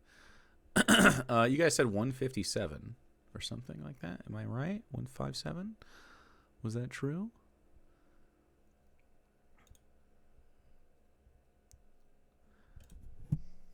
$109. You cannot blame me for mixing those two things up, okay? You cannot. It would be immoral of you to do so. What's his name in that movie? I'll just say Inglorious Bastards Nazi. Here it is. What's his name? Hans something? Hans Landa. So now we type in Hans Landa. That's how you Google, kids. What if we type in PNG? What happens? Hans Landa PNG. What do we? Ooh, that's the bingo part. That's a bingo. What if I type in Hans Landa bingo? Ooh, yeah. Oh, I kind of like. What is that? Did someone make AI of that? Why would you do that? It's already in existence. You could just. How come we can't get a high quality? Okay, we're clicking it. We're clicking it. Gentlemen. Yeah, excuse me. That's a bingo. Is it this part? Be my guess. Ooh, that's a bingo. Okay, so we need. Ooh.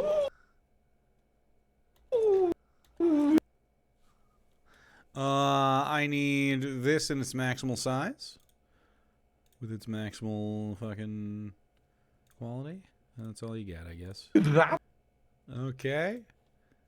And then we fucking take his face. That's my face now, buddy.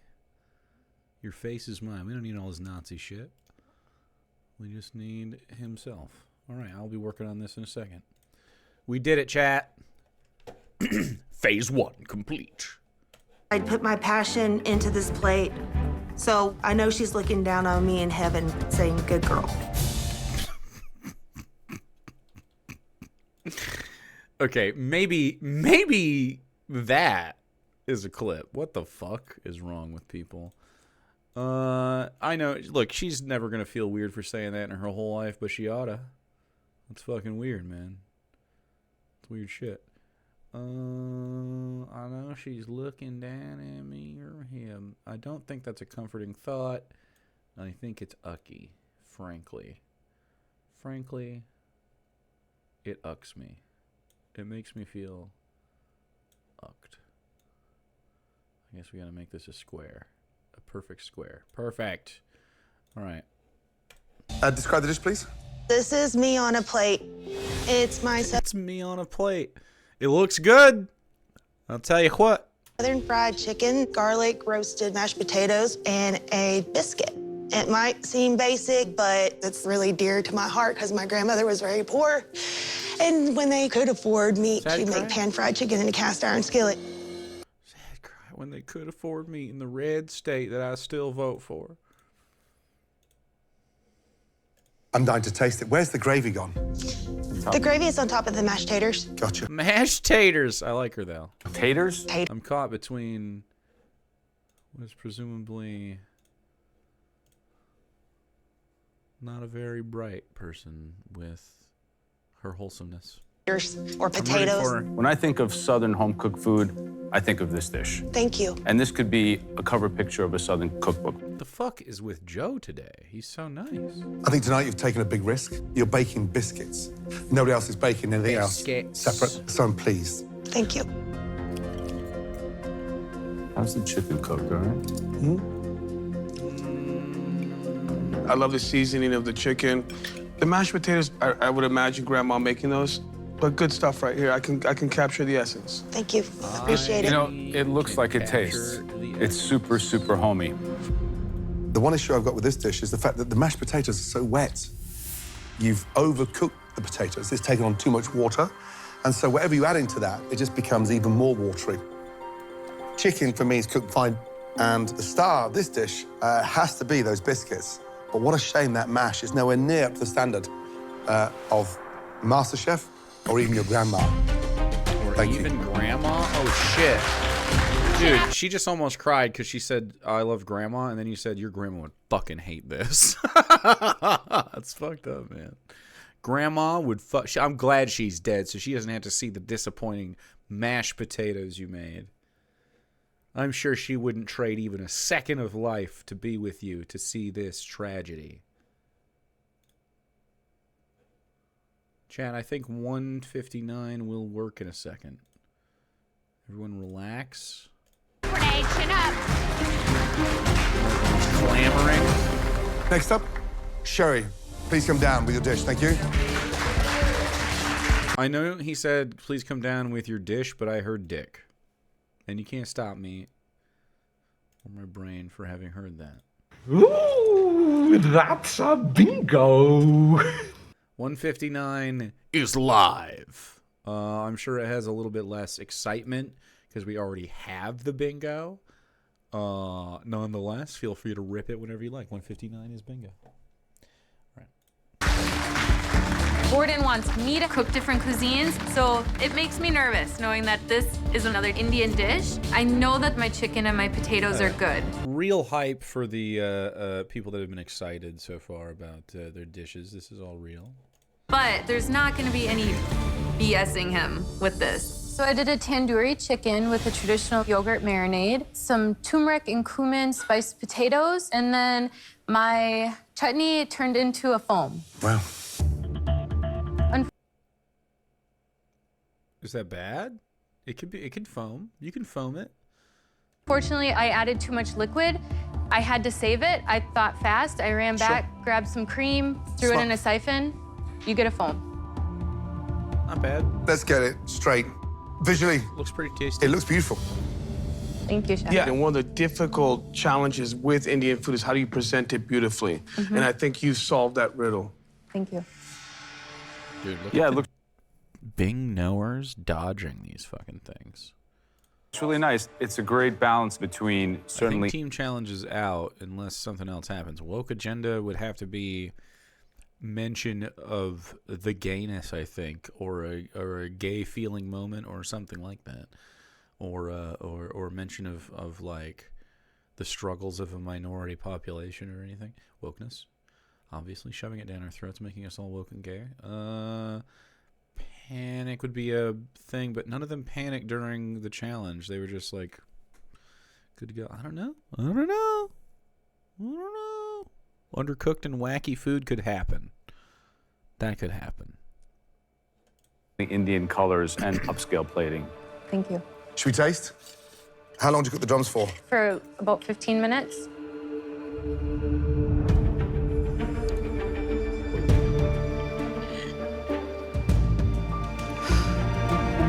The chicken's delicious. I love what you've done. It's the foam that spoils the dish. It was supposed to be a nice chutney. I know what it was supposed to be, but Yeah. I'm a firm believer. If it's not good enough, Don't put it on a plate. Don't put it on. don't put it on.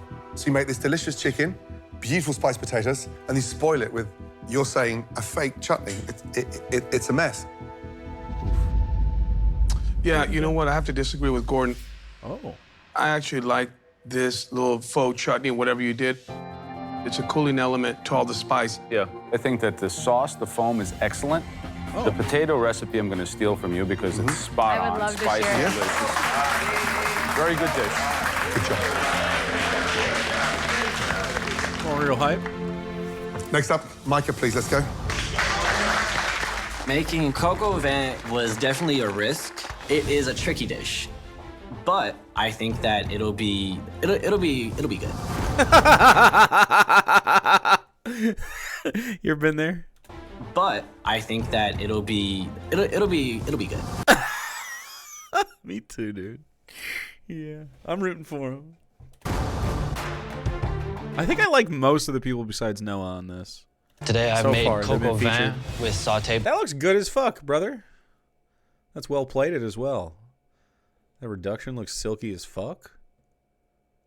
I mean, sorry to tell you, this looks pretty tasty. Pearl onions, snap.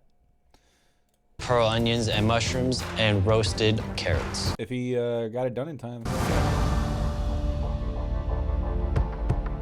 Have you ever had coq au vin before? Yeah. Where did you eat it? I've made it for myself. My uncle made it for me. Never eaten in a restaurant? No.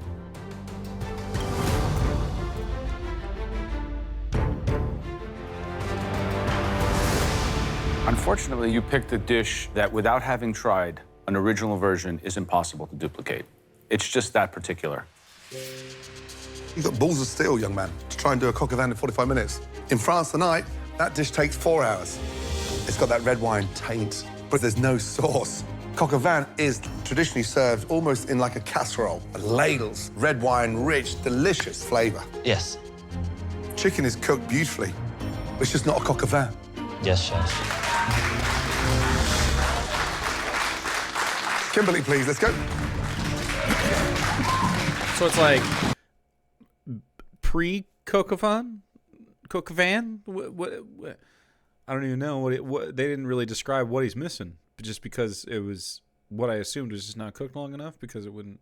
But he reduced that shit down. It's just, I mean, you can't replicate the fucking process though. Really, he looks real sad. Maybe. Coco I look man. around the kitchen and I feel like I'm not worried about myself at this point. I wasn't super confident in breaking down the chicken, but I feel like I've cooked this dish enough times that it's good enough to save me. Describe the dish, please. I made a rosemary herb chicken with a That looks tasty, Mediterranean too. rice and I don't know if I'm crazy about only getting 4 pieces of asparagus. pureed mushroom sauce. I love the fact you use the wing. Even in my restaurant, at the highest level, we use the wings as well. You know that. Wings are tasty. The plating leaves a little bit to be desired. I would expect more finesse. You know, I mean, I'm puzzled just by the description, Kimberly, to be very honest. You're saying mushroom sauce. Oh, and I'm not seeing mushrooms, but it is just a sauce with mushroom. Probably should have had some mushroomy things going on out there. Yeah. Big pieces of mushroom would have been tasty. And I don't see any What is mushroom. a mushroom sauce? Yeah.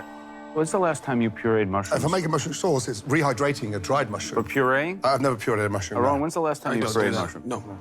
Should we taste? Could happen. So I want to taste the sauce. I think a pureed mushroom could be okay. I mean, you strain it, it won't be woody, right? It's not really a That'd be sauce, it's a cream. Yeah, like vegans use that shit. It's curdle. Curdle? But it probably has a bad texture if you don't strain it out. Put in there. I put in some butter. Cream of mushroom soup isn't a puree of mushrooms, though. You do like I mean, you could do a duxelle, or you could. I mean, a lot of times it's like saute. And heavy cream. Heavy cream. You blend it. You know what you made? Mushroom flavored cottage cheese. Oof. I'm putting mushroom flavored cottage cheese in wacky food territory. Kimberly, the actual chicken. It does look at that texture though. That does look good. I don't think that does look tasty. Kimberly, the actual chicken you've cooked well. Great color on it. The thing that absolutely destroys this dish is that texture of the sauce. It's like a cold vomit. Grainy bits in there. It's curdled.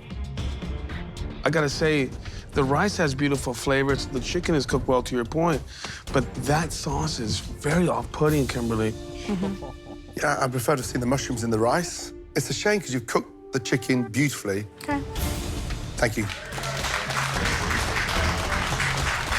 I'm super disappointed. Based on the criticism, I think that there's a possibility that I might be going home. But Gordon is telling me that my chicken is cooked perfectly, that the flavors are there. So I'm thinking chicken challenge, you know, Kim, you still got this. You're still in Undercooked would do it. it.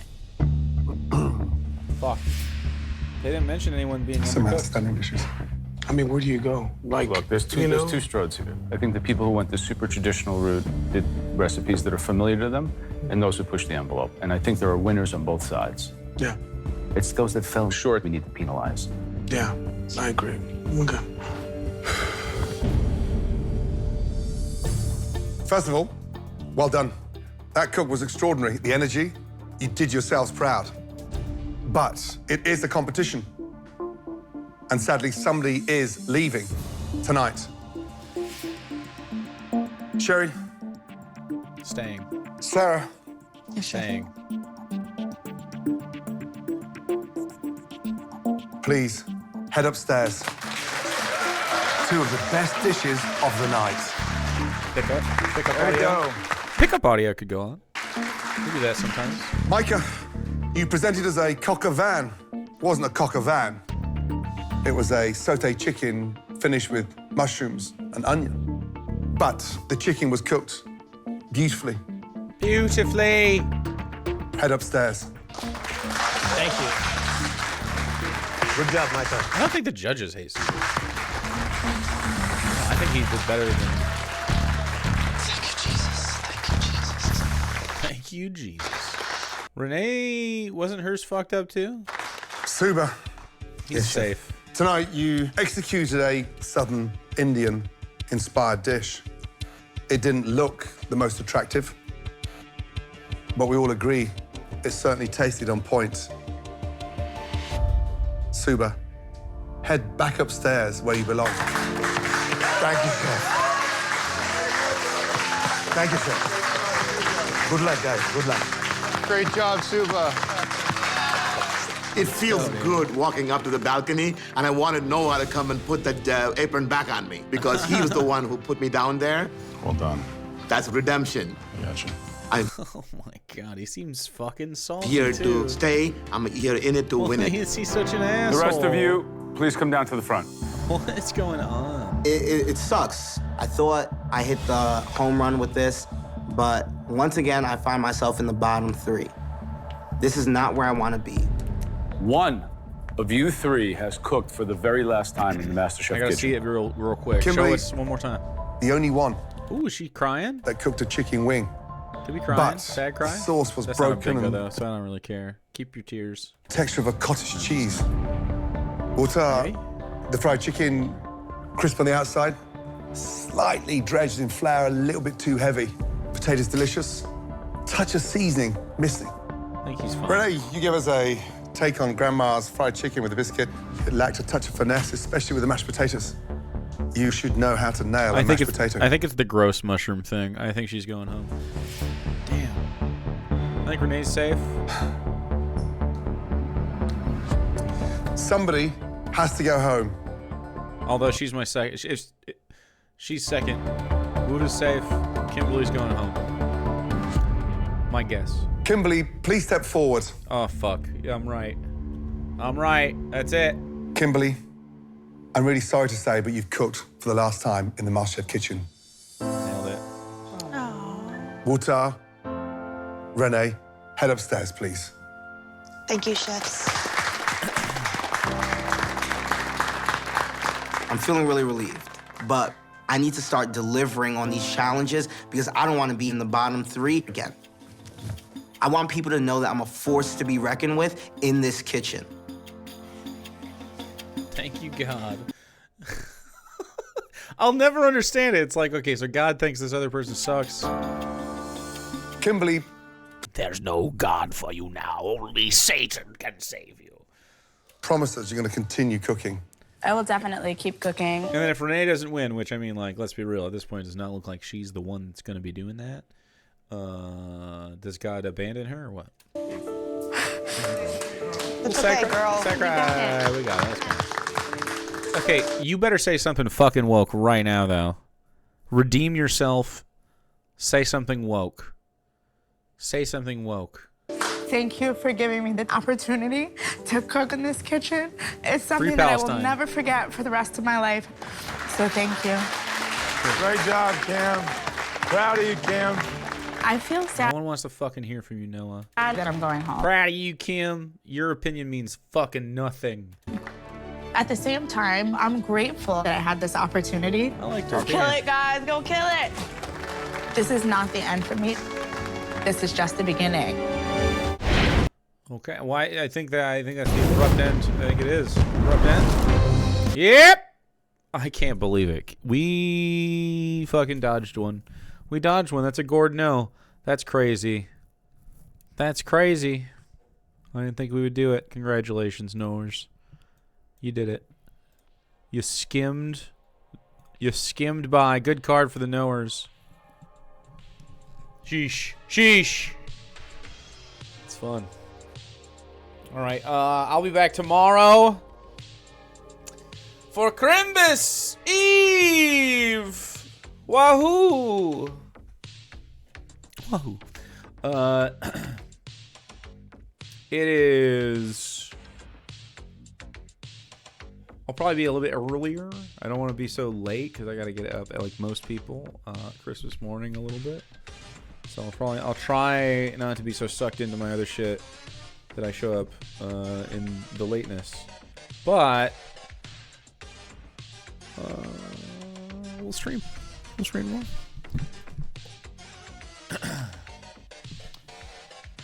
Dang, Fishfit's got it though. Let's go. See, sometimes it goes your way in this crazy bingo experience.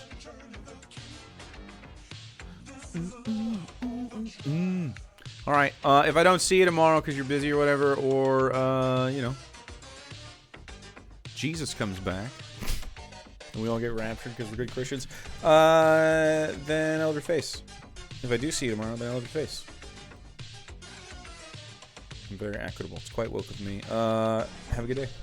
Goodbye.